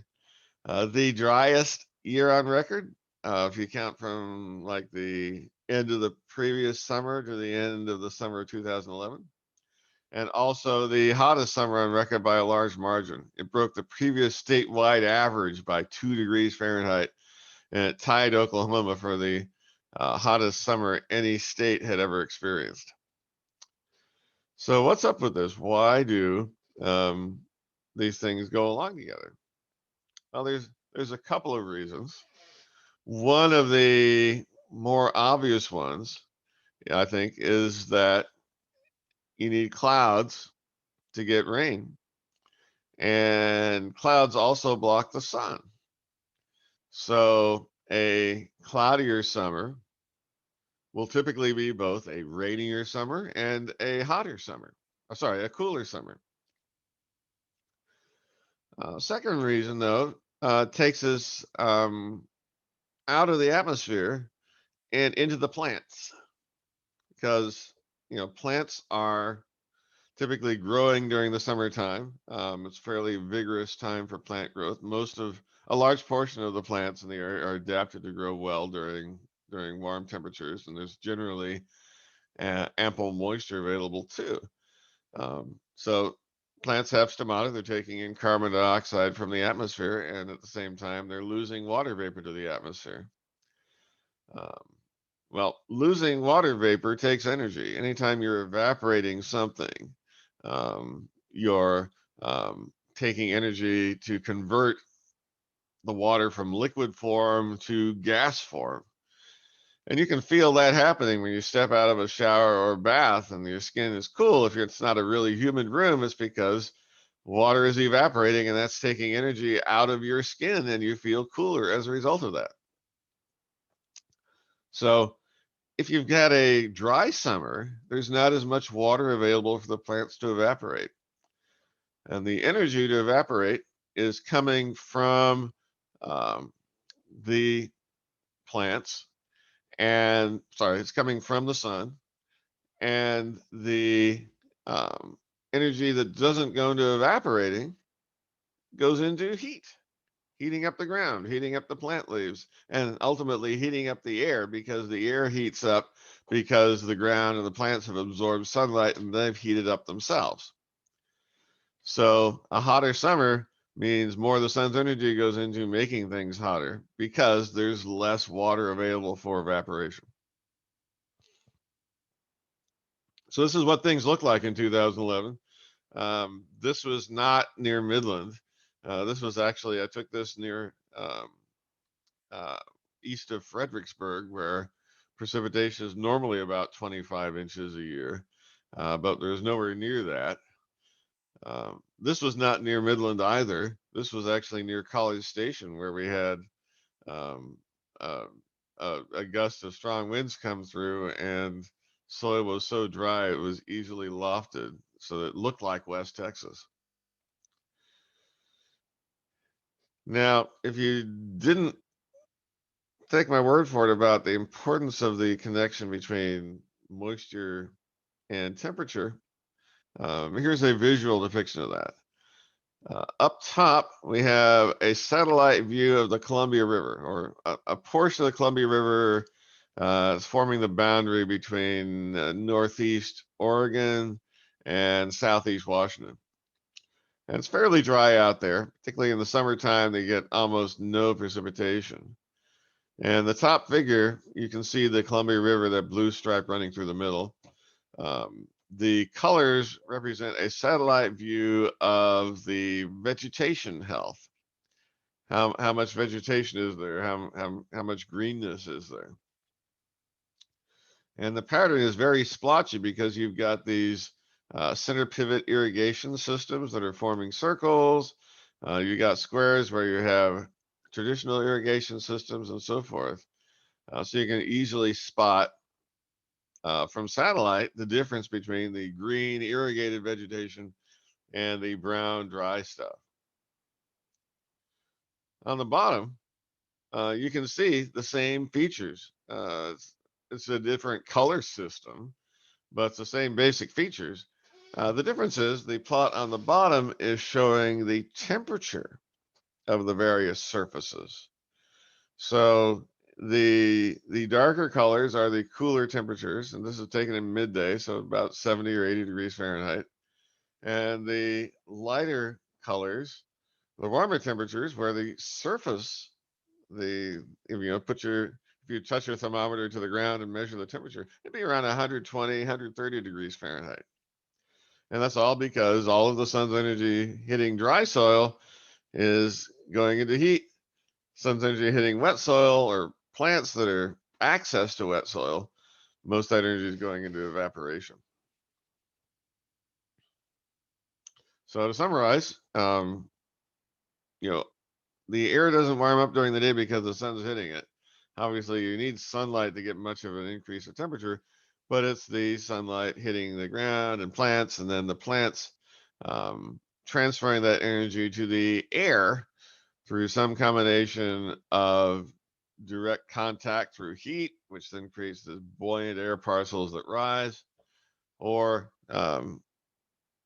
infrared radiation getting absorbed by the atmosphere, mostly by water vapor close to the ground. Okay, I spoke a lot about average conditions so far. I spoke a bit about one extreme. Texas is a climate where we rarely have normal temperatures, so we have to talk about extremes a lot. In fact, one time I took a look at how often Houston weather is normal. How often do we have a day with a normal maximum temperature, a normal minimum temperature, and a normal amount of precipitation? And it turns out that happened once in 70 years of weather records. So yeah, our weather is abnormal. One of the drivers of abnormality is El Nino and La Nina, because El Nino affects weather patterns globally, but it affects our weather fairly substantially. El Nino itself involves changes in sea surface temperatures over the tropical Pacific Ocean and changes in pattern of thunderstorms and winds that are affected by these changes in ocean temperature, and also actually reinforce those changes. I'm not going to go into the dynamics of how that works, but what I'm showing you here are 6 examples of abnormal temperatures during a few historic El Nino events. And you're looking at the whole tropical Pacific, from Australia over to South America, and you got a huge splotch of red and orange in the middle of those plots along the equator. That's El Nino. The last 2 over here are fairly strong El Ninos back in 1983 and 1988. And the area of temperatures 2 degrees Celsius above normal, about 4 degrees Fahrenheit, is fairly enormous, especially when you compare it to how big Texas is on this map. La Nina is the opposite of El Nino, and we see during La Nina years cold temperatures in the tropical Pacific over this enormous portion of the globe. Now we can look at what that does for our weather, or at least what it seems to do to our weather, by just looking at the average conditions in Texas during an El Nino year compared to normal, or the average conditions in Texas in a La Nina year compared to normal. And here's what we get. It's wetter than normal by a few inches. So basically the L in El Nino means we have extra liquid during the cooler part of the year, November through March. And that's true not just for us, but it's true across the southern United States. They tend to be wet during El Nino years. Now, from what I told you about the relationship between temperature and moisture, you might expect that if it's unusually wet, it would also be unusually cool. And it is. It's typically cooler than normal during El Nino winters also. That's not just the cloud cover thing, and it's not just the evaporation thing. Evaporation rates are actually pretty low during the winter time, so they don't have much impact on winter temperatures. But what's going on here is you got the same process affecting both of these.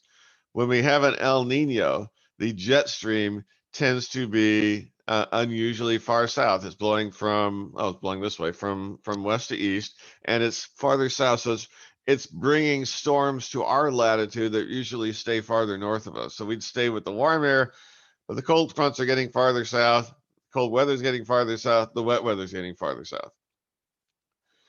Okay, if El Nino stands for extra liquid, what does the law in La Nina stand for? Obviously, less agua. It's drier than normal during the wintertime in a La Nina year.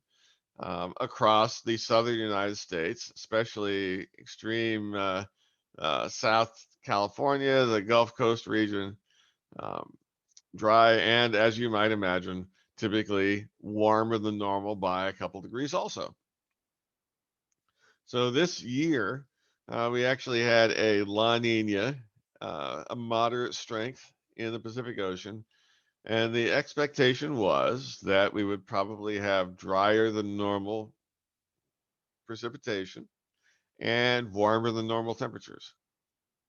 Well, as it turned out, our average conditions during December to February across the state were drier than normal. We only got about, I think, something like 70% of normal precipitation.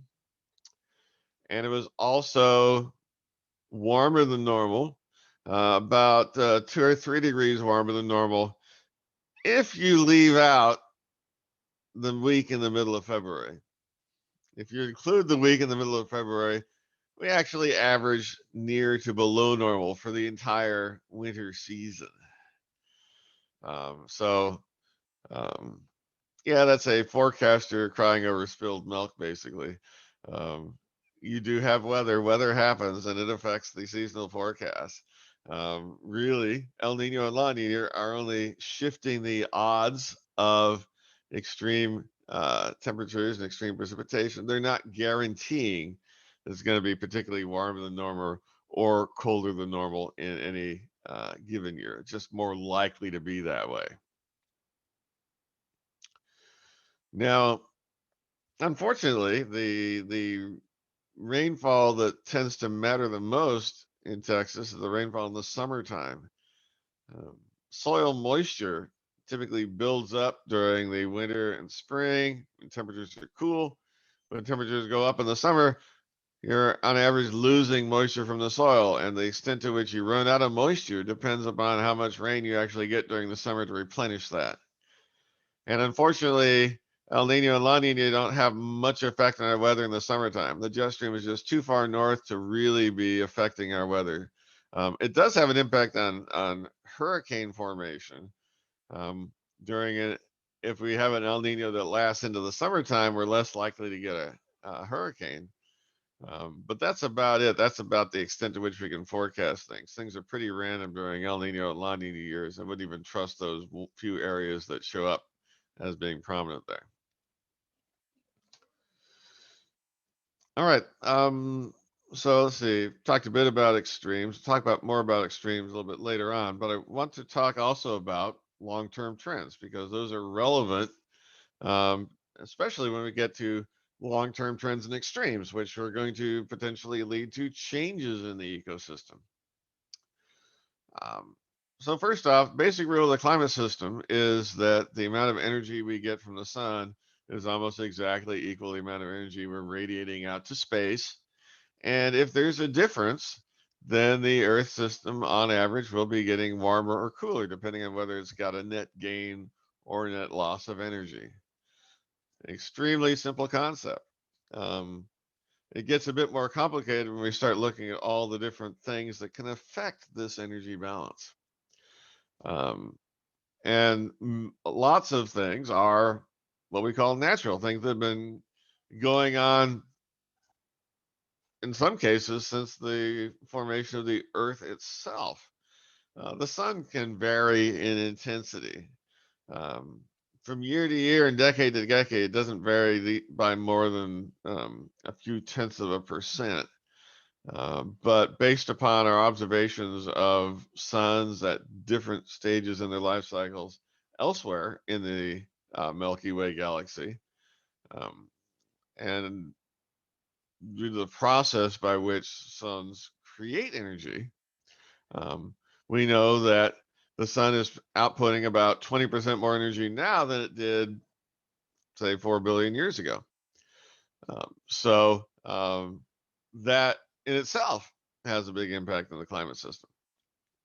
Also, on geologic timescales, the positioning of the continents matters a great deal because, well, right now we have a continent sitting over the South Pole, and the climate's cold enough to cause ice to pile up on Antarctica, and that ice is good at reflecting sunlight, which means there's less sunlight getting absorbed by the climate system, and that leads to colder temperatures.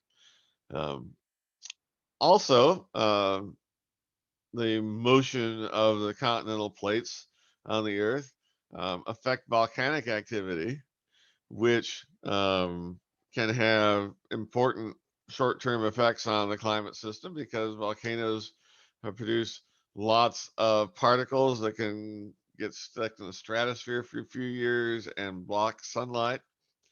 On a much longer time scale, they can be an important source of carbon dioxide. They don't produce enough to change things appreciably year to year. But if you get one of those many thousands of year epochs of mountain building, you can appreciably change the concentration of greenhouse gas in the atmosphere. But also continents colliding and thrusting mountains up exposes rocks to erosion, and the chemical reactions to those actually remove carbon dioxide. So we seem to have these 500 million year cycles of climate change that go along with the 500 million year cycles of continents coming together into one giant supercontinent and then breaking apart and then coming together again. There's a few other things that can matter. I've got orbital variations there with an asterisk because that doesn't actually affect the climate directly. Sort of like plate tectonics, changes in when you get the Earth closest to the sun affect how much snow and ice can build up. Right now, the Earth is closest to the sun in January. The amount of sunlight being absorbed in January is fairly high. Amount being absorbed in the summertime is low compared to summers, say, 10,000 years ago. It's a subtle effect, but that sort of relationship seems to be the cause of the ice ages that we experience on about 100,000 year cycle these days. Now I mentioned snow and ice as a sort of something causes snow and ice to build up, and that affects the climate system. Well, for that matter, if the climate system gets cooler, you'll have more snow and ice, and that'll cause more sunlight to be reflected, which will lead to a cooler climate system as well. We call that a feedback when a change in the climate affects something that then affects the climate in return. And it's a positive feedback, not if it's good, or not if it just runs away to like feedback in an audio system. Positive feedback is when it enhances whatever change is already taking place, makes it larger. Snow and ice do that. That's a positive feedback. Colder, more snow, colder. Warmer, less snow, warmer. Vegetation cover is that sort of feedback also. If it's warmer, the plant's warmer on average, you have more vegetation.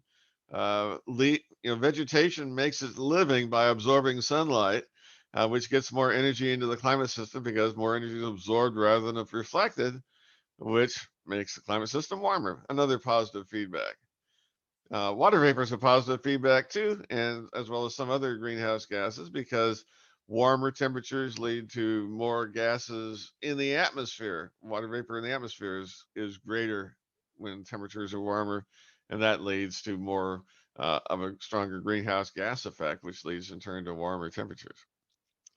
On this list, I don't have the biggest feedback, which is a negative feedback, which is the part about the Earth radiating energy to space. A warmer Earth will radiate more energy to space. So no matter what else is happening, as long as you're not way off into some extreme situation like Venus, the Earth will eventually find an equilibrium sort of temperature where it's radiating about as much energy to space as it's retaining from the sun. And whatever that temperature is, that's what the climate system will tend to. So right now we're absorbing more than we're losing to space. Climate system's warming up. It's approaching a new equilibrium, which if everything else stayed constant, temperatures would level off again.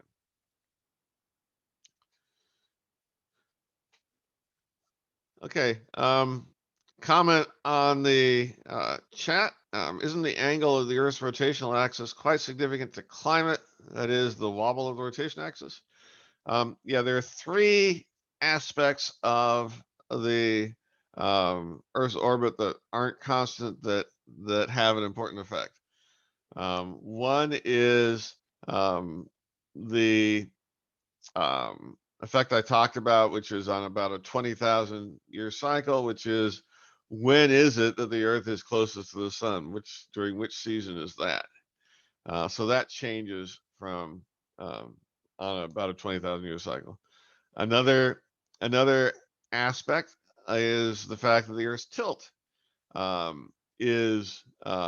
changes. Now, if we didn't have a tilt, the fact that the Earth is closer to the sun at some time rather than others wouldn't matter at all, because all the seasons would be identical anyway, except for that fact.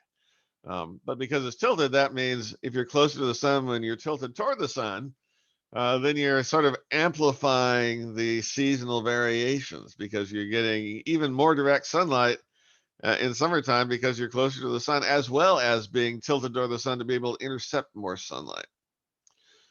Common misconception is that summer is warmest because we're closer to the sun. Well, that's not true. It's warmer because the Earth, the northern hemisphere, is tilted toward the sun. We're actually farther away during that time. So that cycle is about 41,000 years. And then that part about being closer to the sun, well, the extent to which we're closer to the sun changes as well. The Earth's orbit is not perfectly circular, or else we wouldn't be close to the sun in particular during a particular time of year. Well, the extent to which it's not circular varies a lot as well. Well, not a lot, a little bit, but on the time scale of about 100,000 years. So I'm digging into this question a bit because actually the answer is fascinating. I'm getting to the fascinating part right now. When those things line up enough so that there's sufficiently little sunlight in summertime at high latitudes in the northern hemisphere, you start getting a situation where snow can potentially stay throughout the summer and consequently build up the following winter. And you get this feedback where the snow extent, the extent of the ice sheets gets larger, and that causes the climate system to be cooler because you're reflecting more sunlight out to space. And so you get a positive feedback effect, which amplifies the growth of the ice sheets. So you need to have this triggering effect, which has to have the orbital parameters just right. But then it sort of takes off and starts growing. It's not like 20,000 years later, the ice sheets are going to melt. Well, one of the weird things about the record of the ice that we can tell from basically indicators of how much water's got locked in ice sheets over the past several million years is that they used to come and go on a time scale of about 41,000 years. Now they come and go on a time scale of 100,000 years. So what's the trigger for that? Well, it seems to be that, well, we certainly know that you get a big chunk of ice sitting on a continent, it's going to sink. The Earth is not a solid object. You got the mantle beneath the crust, which is kind of liquidy, and the outer part of the core of the Earth is kind of liquidy also. The pushes down on the surface of the Earth. Right now, parts of Greenland are below sea level, and parts of Antarctica are below sea level if you're actually at the land surface. But so much ice above it, actually the altitude there is fairly high. Well, the farther this gets pushed down, the warmer the temperatures can get along the edge of the ice sheet. And once it starts melting, the melting can take place faster than the surface of the Earth can rebound. So you actually get this sort of runaway melting process. You melt the edge of the ice sheet, and as it retreats, you're actually getting to lower altitudes where it's warmer now, being exposed to warmer air, so it melts faster. So the ice builds up gradually, and then once everything gets just warm enough and the Earth's surface is pushed down just far enough, you get a runaway warming process that takes place over, well, it takes 10,000 years or so to actually melt all the ice. But at least as far as the ice is concerned, once it starts, there's no stopping it.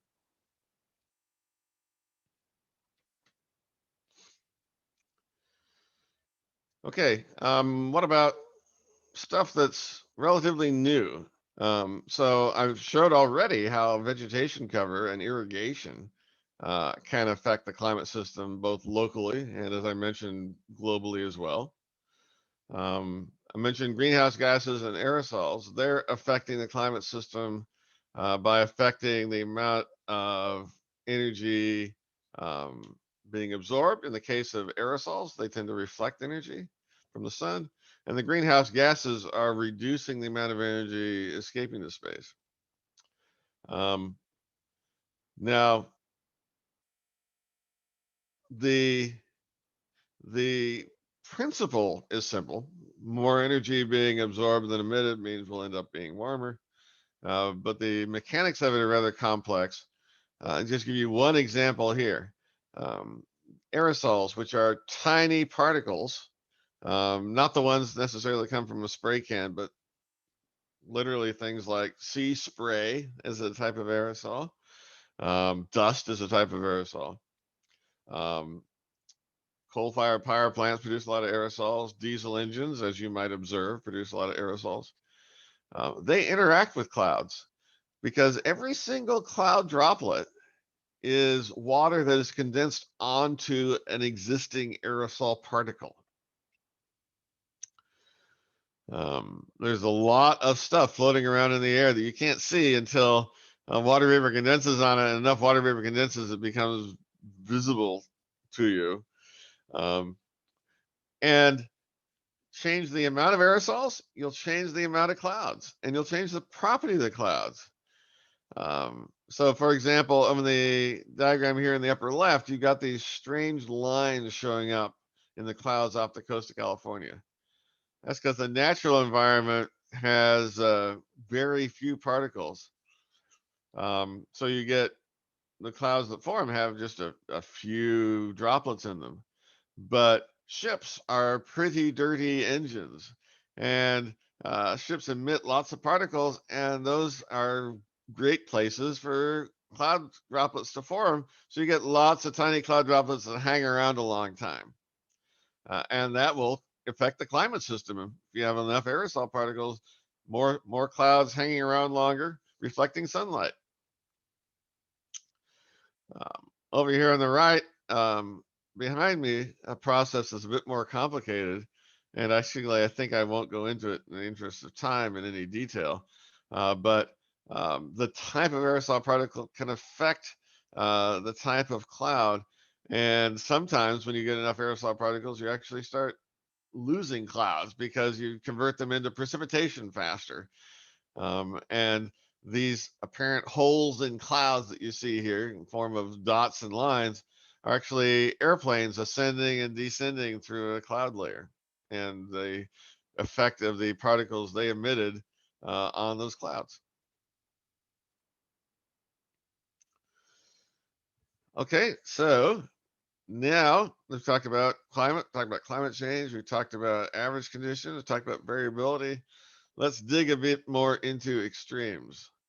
And what I'm going to be talking about now for a while is stuff that's in a report that we produced last year called Extreme Weather in Texas, 1900 to 2017, or sorry, to 2036. We're asked to actually project the climate system forward in time and what are the high impact weather events likely to do. Now, the two high impact weather events we're going to talk to you about are drought and rainfall, and flooding, sorry. And you might think, well, gee, that's the same thing. Drought is when you don't have rain, and flooding is when you have too much rain. Well, to first approximation, that's true. But when we're talking about changes of drought, what's going to happen to drought in the future compared to the present? Yeah, how much rain we get is the key question. Turns out historically, we've been getting more rain than we used to. In East Texas, about 15% more rain on average. The amount of rain in West Texas has been fairly steady.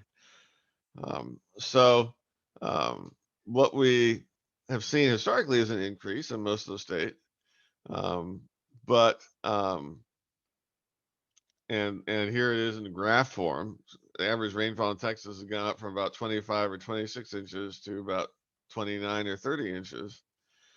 But climate model projections actually say, maybe it'll increase, maybe it'll decrease, more than likely to stay about the same. Now, climate models are only one tool for figuring out what's going to happen in the future. Historical trends are another useful tool. The third useful tool is our physical understanding of the climate system. Now, it turns out physical understanding of the climate system isn't enough to tell us whether rainfall should be expected to increase or decrease, because it depends a lot on what happens to weather systems, weather patterns around the globe, so forth. So we have to rely on the historical trend and climate model projections for information, and to some extent, those disagree with each other. So unfortunately, don't have a concrete answer on that one. But there are other aspects of climate that affects drought to which we do have a more concrete statement we can make. For example, how hot's it going to get? If temperatures are warmer, that means that evaporation would be accelerated, and consequently things would dry out faster. We'd have more intense drought. Well, here's what Texas average temperature has been doing over the past 125 years or so. It's been going up, especially in the past 40 years. I don't know which of those trends is going to be most reliable. I will tell you that climate models predict a trend also, and that trend is similar to this, somewhere between the green line and the orange line. So temperatures going up by about half a degree every almost every decade or so.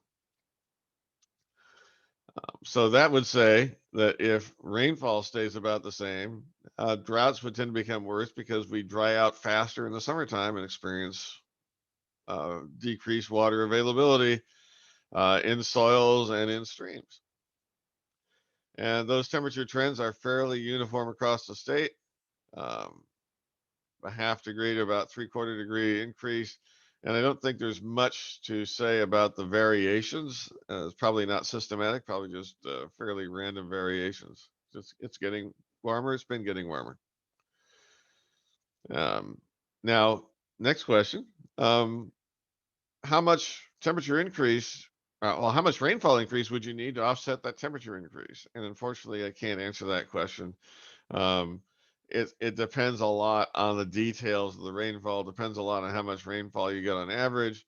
So I'm not going to even go there, but climate models do project that if rainfall decreases, it'll decrease primarily during the summertime, which would point toward more intense droughts again.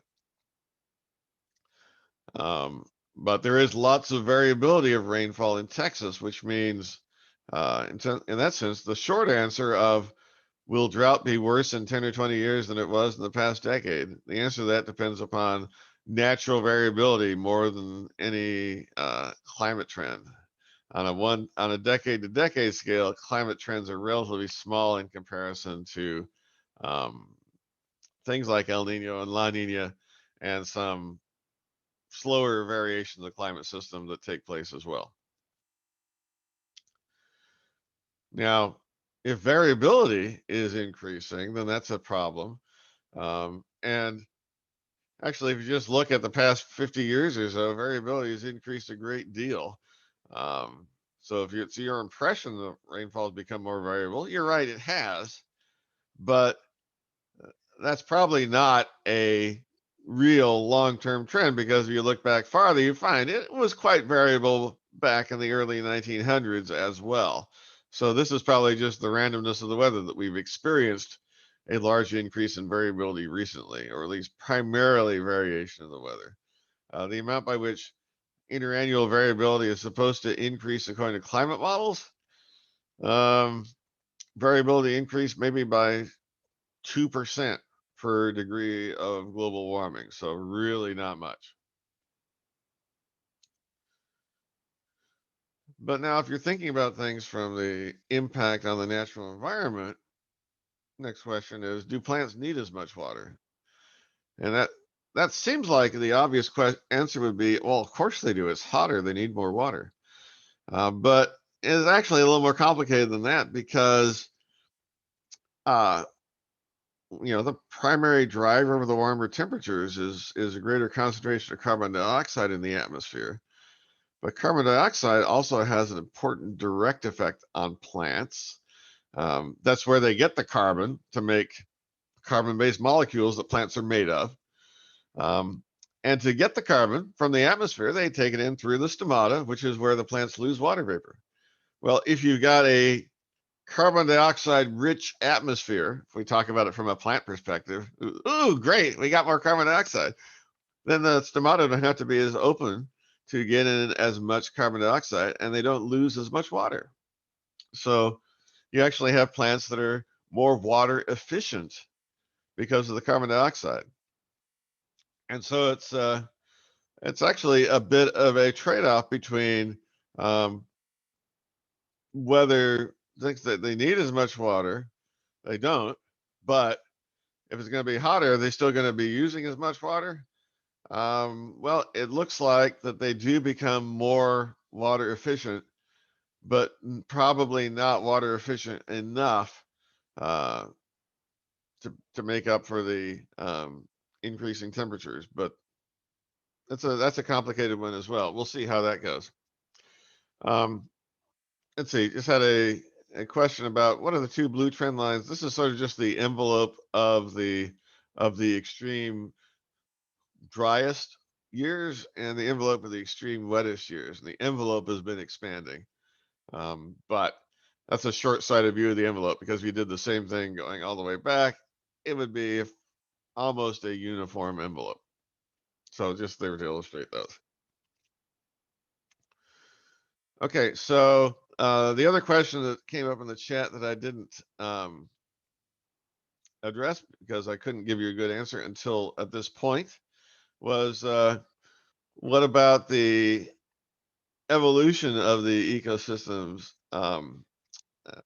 The concept there perhaps being less pine and more oak due to variations and changes in the climate.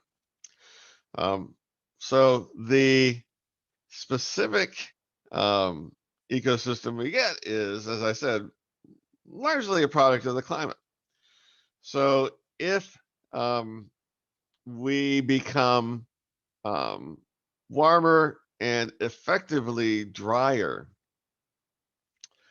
you can think about it as the climate where you are becoming more like the climate conditions farther to the southwest, because warmer temperatures, well, temperatures get warmer to the south in Texas, and drier conditions, well, temperatures get drier as you go from east to west. So at least at first blush, the climate we're going to have in the future is the climate somewhere to the southwest of the climate we have now. Now, it's not so much we're not going to get the climate of northern Mexico, probably. That would be a pretty big climate change. But you can look to the southwest and get a sense of what sort of plants are adapted to that type of climate. Now, ecosystems don't shift very rapidly, except in the case of, let's say, wildfire. Sort of gives ecosystems a bit of a fresh start, and that can lead to fairly sudden changes in what grows back versus what was there to start with. But yeah, the eastern margin of the piney woods would retreat based on climate conditions. But it's not just climate that matters; it's also soil. The piney wood margin right now is determined more by soil conditions than by climate conditions. And the reason I say that is, look at the lost pines. That's this patch of sandy soil, and the pine trees there are doing pretty well. Even when they got taken out by fire in 2011, they've been growing back fairly nicely, partly because people went out and planted a lot of trees, but if the climate was unsuited to them, they wouldn't be growing back. So it ends up being a fairly complicated, at least in the case of trees, for the most part, a fairly slow process. Got one more question about particles, which is about space degree in particles. At least the stuff that is left over from the satellites we put in orbit, the number of particles from them is several orders of magnitude smaller than particles that come from, let's say, pollen produced by ash junipers, which actually can form as cloud condensation nuclei and so forth, or the sea spray from whitecaps breaking. So no, probably not a big effect. Although I had in the slide with a question mark, cosmic rays, ionizing particles from the sun can change the number of particles in the stratosphere and higher up in the atmosphere. It doesn't seem to have a big effect on number of particles that form clouds down here where most of the action is, but it's still an open area of research.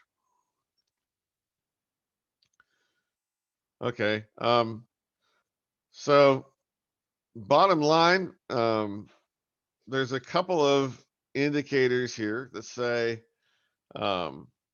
with climate models that include the effect of carbon dioxide on plants, they still say soil moisture will decrease, which probably means stream flow decreases, base flow anyway, springs would decrease their flow and so forth. Changes in topsoil moisture are more severe than changes in deep soil, probably because of the effect of higher temperatures and things drying out faster. The deep soil takes longer to respond. And lastly, a little bit of optimistic indicator.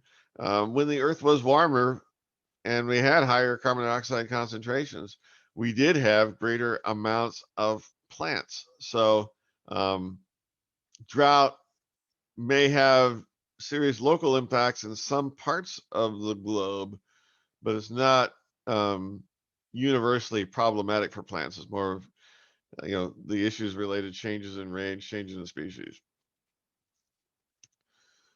Okay, the other topic I want to talk about, and the last one, is precipitation and heavy precipitation. So the intensity of rain matters. If we have drier soils, well, that would tend to mean we got more rainfall soaking into the soil and maybe less runoff and less flooding. But if we have higher intensity rainfall, that would mean rainfall would be more inclined to run off rather than soak in, because it wouldn't have as much time to soak in. Or maybe we get more, say, 10-inch rain events where you've easily saturated the soil and everything else is going to run off because there's nowhere else for it to go. So heavy rain is great for resupplying surface water supply, but it's not so good for avoiding floods. And heavy rain has been increasing in intensity. It's a bit noisy because when we talk about the amount of rainfall that you'd expect to occur on average once every 100 years, that's a pretty rare event. We have to extrapolate for more frequent events. So don't trust any of these trends on this map as being a reliable prediction for the future in these individual counties. But you can trust the fact there's more greens here than yellows, which indicates there's many more counties that have an increase of extreme rainfall than a decrease historically. And the reason you can trust that is, remember, I said there were three ways that we understand climate change and its effects. One is the historical trend. So we've got a historical trend here. And it's not just Texas. It's just about everywhere in the United States. Secondly, climate models project an increase in extreme rainfall. And third, we have a good physical understanding of it. Basically, warmer atmosphere can hold more water vapor. And when it's raining, it rains because the atmosphere has reached its water vapor capacity, and vertical motion is producing rain and snow because the atmosphere can't hold anymore. There's also other things that can affect it, like the pattern of storm systems and the structure of storms, but just the pure temperature effect seems to be the most important one for mid-latitude areas. Now, I use this measure of the amount of rain you expect to see once every 100 years because that ties into societally important things. The floodplain is the 100-year floodplain. It's the area where you expect at least a 1 in 100 chance of flooding in any given year. And the way the hydrologists estimate that is by taking the amount of rain you'd expect to see once every 100 years and simulating how much flooding that produces. And a couple of years ago, the National Oceanic and Atmospheric Administration released an updated estimate of how much rain that is. And this is an update from their 1960s publication, so it was well overdue for an update. And what you see here is more greens than yellows, which means there's more places where the reassessment indicates a greater intensity of extreme rainfall. And that's probably due to climate trends. The specific patterns, though, are probably due to other things, like there's more detail in their analysis. So you see the Balcones Escarpment having increased susceptibility to extreme rainfall in the new analysis. The big increase in Southeast Texas, of which you're probably familiar from recent experience, is actually largely due to recent experience. Hurricane Harvey, Memorial Day flood, Tax Day flood, stuff like that, have, for some random reason, targeted Southeast Texas rather than most other parts of the state. And that has greatly enhanced the estimates of extreme rainfall in this corner of the state. That's not the whole story. Like I said, extreme rainfall risk is increasing everywhere, but the reassessment has different magnitudes in different places because of the differences in historic trends. Okay, now Hurricane Harvey, of course, was a really significant event, and there have been lots of studies on that. I'm going to use some results from one of those studies to indicate a principle of extreme events. Now, first off, one thing that gets stated is climate change is making weather more extreme. That's an oversimplification.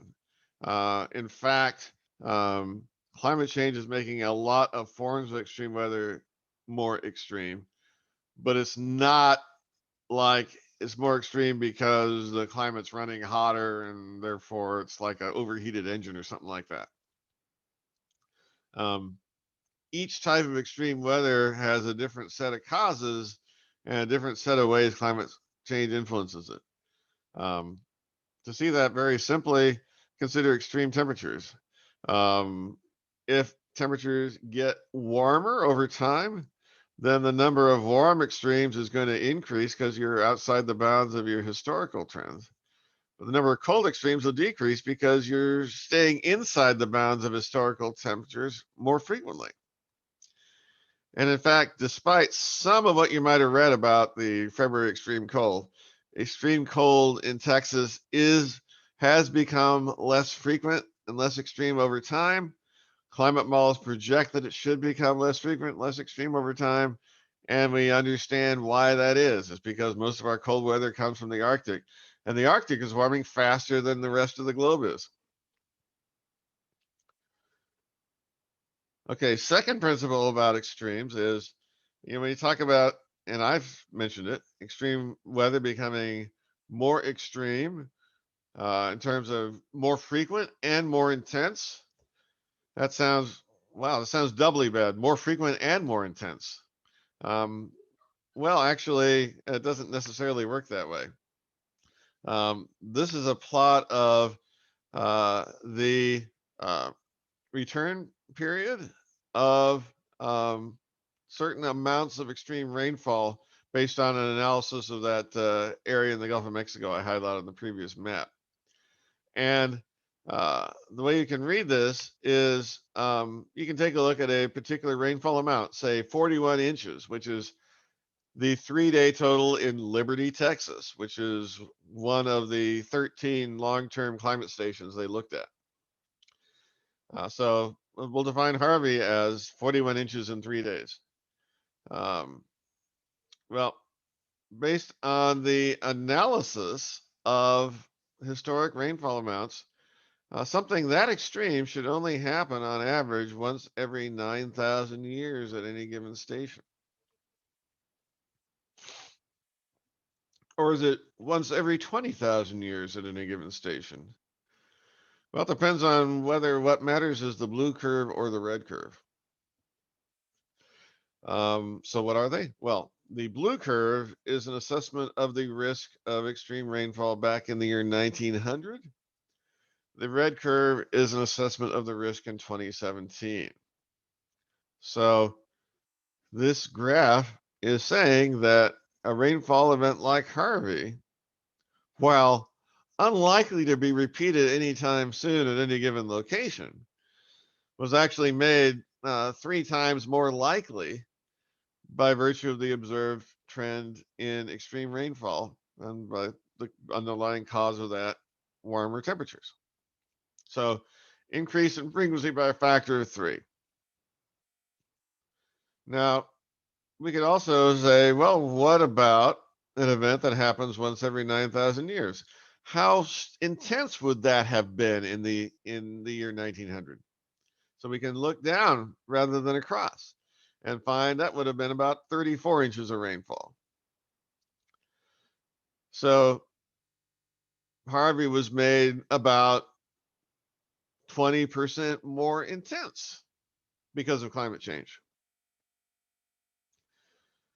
3 times as likely, 20% more intense. Those are literally 2 different ways of conveying the same information on this graph, that the red line is over to the left and higher than the blue line. And if you look at this graph, you know, these lines have to go up as you go farther to the right. So if climate change makes something more intense, it has to make it more frequent, and vice versa. So there's just 2 different ways of framing the same thing. Risk of something increases, it means the intensity of something at a given risk has gotten higher. By the way, I won't go into this in detail, but this is conveying the information that Harvey was the most intense rainfall event, no matter how you measure it, compared to all other rainfall events we know about anywhere in the United States. Pretty darn impressive event. And lastly, just as a bit of trivia, it could have been worse. If we consider different possible paths of Harvey based on the forecasted tracks prior to the event happening. Well, here's what actually happened. This is the rainfall map over southeast Texas. But if we slow Harvey down compared to what it did, to take into account what it could have done, rainfall could have been more intense and more concentrated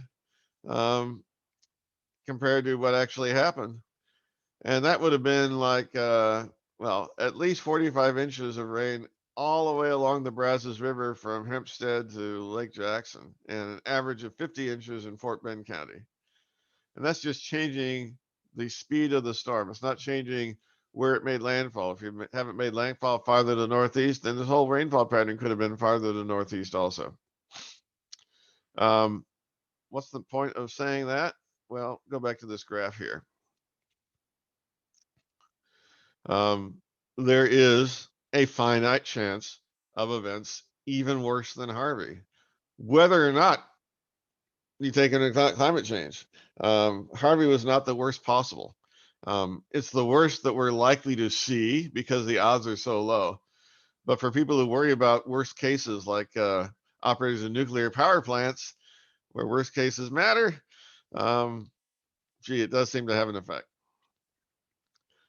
Okay, one more flood I want to mention is a flash flood that occurred in Fort Collins, Colorado in, I believe it was 1997. You got some pictures on the right here showing basically a trailer park that got flooded out, water main, gas main broke, so there's fire. You had cars that were swept off roadways. Several people were killed during this event. Here's a map of north central Colorado. The event happened in Fort Collins, and the rainfall observations available to weather forecasters at the time were saying, hey, they're getting 1 to 2 inches of rainfall. Well, these pictures don't look like they're 1 to 2 inch rainfall pictures. In fact, after the fact analysis of the rainfall amounts showed that, what does that say? Yeah, over 10 inches of rain fell in a couple hours in the foothills of the Rockies above Fort Collins, Colorado. And they could see on the radar that there was a storm there, but the radar was pretty far away. They couldn't really tell how intense it was. Turned out it was intense enough to kill people. Now, over here on the right are rainfall observations from the next flood, which was in 2013. And it wasn't wetter, and it didn't cause lots of loss of life, and there were adequate warnings. The big difference here is look at all of the rainfall observations that are present. The reason for that is, well, the state climatologist in Colorado is at Colorado State University in Fort Collins, and they were able to do that sort of analysis because they found a whole bunch of people had rain gauges in their backyard that were measuring rainfall, but there was no way for anybody to know about it. So what they did was they created something called the COCO-ROS. Originally, that stood for the Colorado Collaborative Rain, Hail, and Snow Network. But it was such a good idea, it very rapidly spread beyond Colorado, became the Community Collaborative Rain, Hail, and Snow Network. And so the way it works is people record rain observations in a standardized manner once per day, send it in. If there's something exceptional happening, they can send it in, send in a special weather report, and that goes directly to the computers in the Weather Service office. It's an all-volunteer nonprofit operation. Pretty darn impressive the way this grew and has been put together. And so we got an example here of a gauge. We got We've got the website where it gets entered. It goes on a map, so basically it becomes public data. Everybody can see how much it rained in your backyard, although they don't publish the exact locations for privacy purposes. Not only do we have benefit of events warning from flood, we actually have a record in high spatial and temporal detail of how much it rains across the entire United States. And now actually there's several other countries that are getting involved in it. And Texas network really took off when the New Braunfels Weather Service office received a message from a COCO-ROS observer saying, hey, we had 7.12 inches of rain in the past 24 hours. And let me get the heck out of the way here. All but 2/100 of it fell between 3:30 and 5:30 p.m. And they sent this in at 5:30. You can see the radar image here, over here on the side. Just a little storm, but 7 inches of rain on the Volcanic Escarpment is going to cause flash flooding. So the Weather Service issued a flash flood warning, which verified and probably saved lives. And ever since then, Weather Service in Texas has been sold on the importance of COCO-ROS. Okay, so there's a whole bunch of applications of the use, but what I want to cut to right now, let's see what I have for the slide. Well, here's our map of COCO-ROS during February of 2021. And you can see there's some places with plenty of observations, some places with just a few. But COCO-ROS is one of those things that you get credit for as an activity as master naturalist. And it's also one of those things that you may be doing anyway, making regular rain observations, and it will contribute to our climate record. So at this point, I'm going to stop sharing my screen and, whoops, that's not how I do it. Let's see, or how do I stop the sharing? Hang on, I hit the wrong button. That's not the button. Yeah, why does it want me to share? Oh, that's what I have to do. I have to, whoops, let's see. Actually, yeah, this is so new. I've never actually gone out of this. So let me see, let me go to basic. Just share a random slide. So now I'm out of full screen background sharing mode, and now I can stop share, and I'm back to normal. Hey, hi guys. Okay, so Chris Larson, who is my assistant in the Texas Office of the State Climatologist, is on hand to actually demonstrate what's involved with this. So Chris, why don't you take it over and explain what the gauge is and how it gets used to take rainfall measurements? All right, hi everyone. My name's Chris. This is a standard Kogaraz rain gauge. And so it's actually 3 parts. So you're gonna have the funnel, and then you'll have the inner measuring tube, and that actually has the hundreds of inches measurements on there. And then you're gonna have an outer tube. And Dr. Ng, you wanted me to show like a demo, right? Yeah, that's right. Okay, and then, so I actually brought some water. I did color it red just so it'd be easier for everyone to see. And so I'm gonna move this down a little bit. So you have your station and you're gonna put this outside, and let's say it rains. Okay, it's gonna rain less than an inch, and the inner measuring tube measures an inch of water. So this is just, let's say, okay, you got a normal kind of rain event and this is what you had. And so my advice, what I like to do is take out the funnel and I'll take out the tube and, you know, put it on a level surface, read it from eye level. And so let's say I did that and it would be about 0.41 inches. And so that's what you would report for your 24-hour precipitation. But what do you do when it rains more than an inch? And so let me show you what happens with that.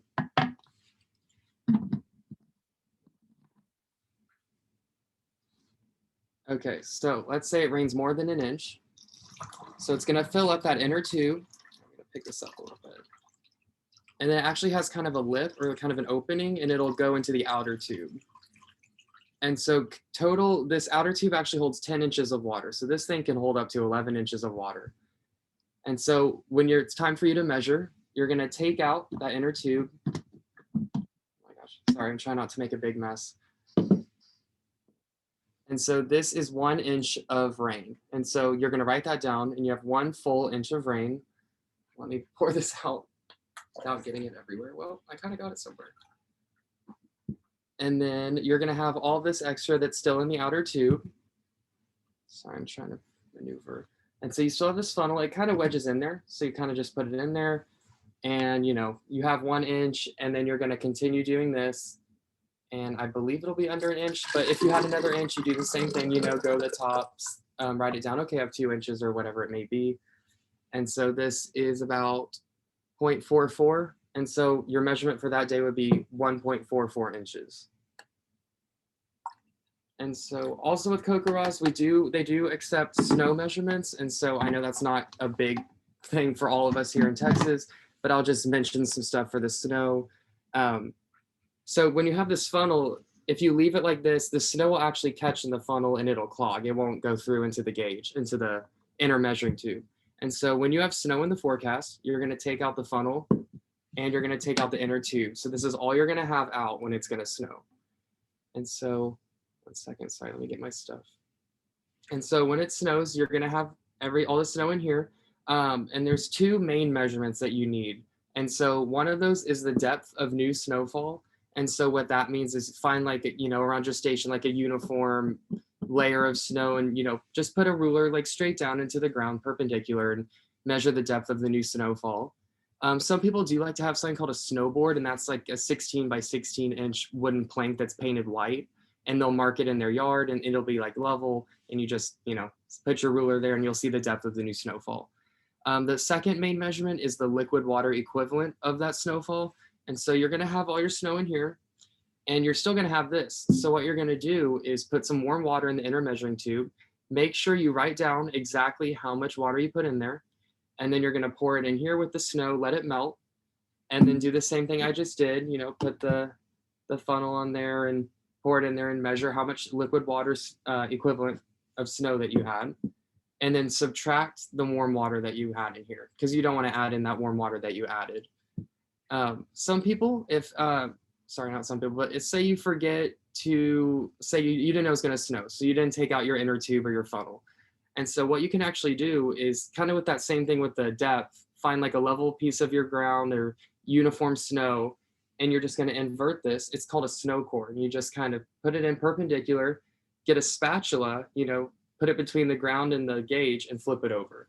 And so that's going to be a snow core, and that you can do that if you, like, yeah, if you forget to take out your inner measuring tube or whatever it may be. Do the same thing, measure your warm water, write it down, put it in there, subtract that warm water when you measure it again with the inner measuring tube. And so, yeah, sorry, that wasn't everything. I'm just trying to get through some of it because I know we're a little limited on time. Some things I will mention is they do ask ideally that you take your measurements at 7 a.m. You can do it between 4:30 and 9:30. And then also, let's say you go out there and you see your tubes kind of like this, you have some drops in there, it might have rained a little bit. You can report T for trace. It doesn't have to be like a measurable amount of rain in here. You just have to say, okay, it rained. So that would be a trace amount. So yeah, I think, yeah. Okay, thanks. Yeah, and of course it's important where you locate the gauge. It needs to be someplace where even if it's windy, the rain's going to be falling directly from the sky, not being intercepted by trees or so forth. And of course, the gauge itself has to be level. You don't want to be tilted toward the wind or away from the winds. You can use a standard level for that, or just fill the thing up and make sure the water surface is even with the top everywhere. We got a question in the chat about whether you can use a automated gauge, especially one that records the same numbers as a manual gauge. Unfortunately, no, because they have different performance characteristics, especially in heavy rain. Most automated gauges are tipping bucket type gauges, which means that they will often not be able to keep up with the really intense rainfall. It's important with a network for the gauge type to be specifically known. And in fact, there was a study that just came out recently on Hurricane Harvey on how we estimate rainfall totals from radar. And they didn't even use the official National Weather Service observations for ground truth. They used the CocoRoss network because it didn't have this problem with extremely heavy rainfall amounts. By the way, one thing you have to worry about with in East Texas, you don't have to worry about in most places. What if the gauge fills up? Well, ideally, if it's raining really hard, you'll go out and make more than one measurement per day. You'll catch the gauge before it fills up and record that total and put the gauge back out and then make another measurement again later. And frankly, if you're like me, you're excited about how heavy it's raining. You'll actually want to see how much it rained in the past hour. So it's not too much of an effort, I don't think. But at any rate, if it does overflow, you can indicate that there's room for comments in the reporting form. And besides that, there's also condition monitoring reports. You can report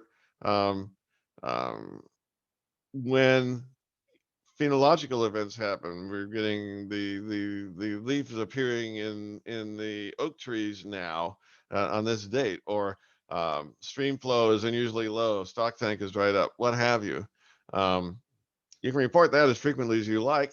I recommend for master naturalist purposes at least once a month, probably at most once a week, but you'll have a record of the rainfall and you'll have a record of how the environment responded to that rainfall. And so you can go back the next year and see, I don't think it was this dry last year, and you can check to see how much rain happened and also exactly what you recorded.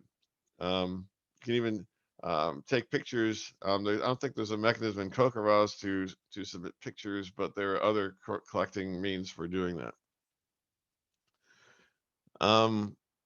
Let's see, any other questions showing in? We got suggestions showing up. So I will go ahead and just stop here and let Chris and I answer any other questions you have. You can share them verbally here.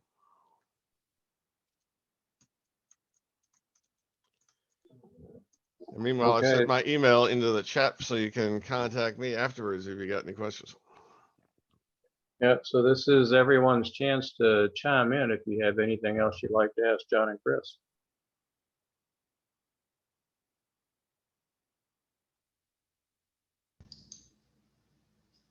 I think they got it, John. I have a question regarding, so this is a question regarding my digital gauge. So yeah, I agree with your extreme weather event. And the reason I asked the question is even during that event, my digital gauge seemed to mimic what the analog was doing. So I thought, hey, I don't even have to go out now. Again, it's pretty accurate. That's why I was very curious about it. But if you guys don't like digital gauge reporting, I will not. Yeah, I'm afraid not. You can check with the official Kokoraz people and see what they say, but I think their answer will be the same one that I did. Oh, by the way, let's see. Notice the you also had the suggestion of putting markings on the outer tube. Yes, you can do that, but the trouble with it is it reduces the accuracy of the estimates. It's because of the different size of the tube, basically allows you to get estimates within about 1/10 of an inch, whereas the pouring exercise gets it down to 1/100 of an inch. So the reason we do that is because it's a more precise rainfall measurement. Okay, I see a question in the chat. Why is the Arctic warming faster than the rest of the planet? That's a very good question. There's an obvious answer, which turns out to be incorrect. The obvious answer is, well, gee, we've got less snow and less ice, and so there's more sunlight getting absorbed there. So of course it's going to warm faster. Turns out that that's a contributing factor. But a bit more of an important factor is essentially getting more water vapor being carried into the Arctic due to the higher temperatures. Water vapor is such a strong greenhouse gas that it prevents the super strong cold inversions that form during the permanent nighttime in the Arctic from being nearly as strong as they would be. So it's mainly that water vapor transport factor and the effect on the radiation in the Arctic during the wintertime that's the reason the Arctic is warming faster than the rest of the Earth.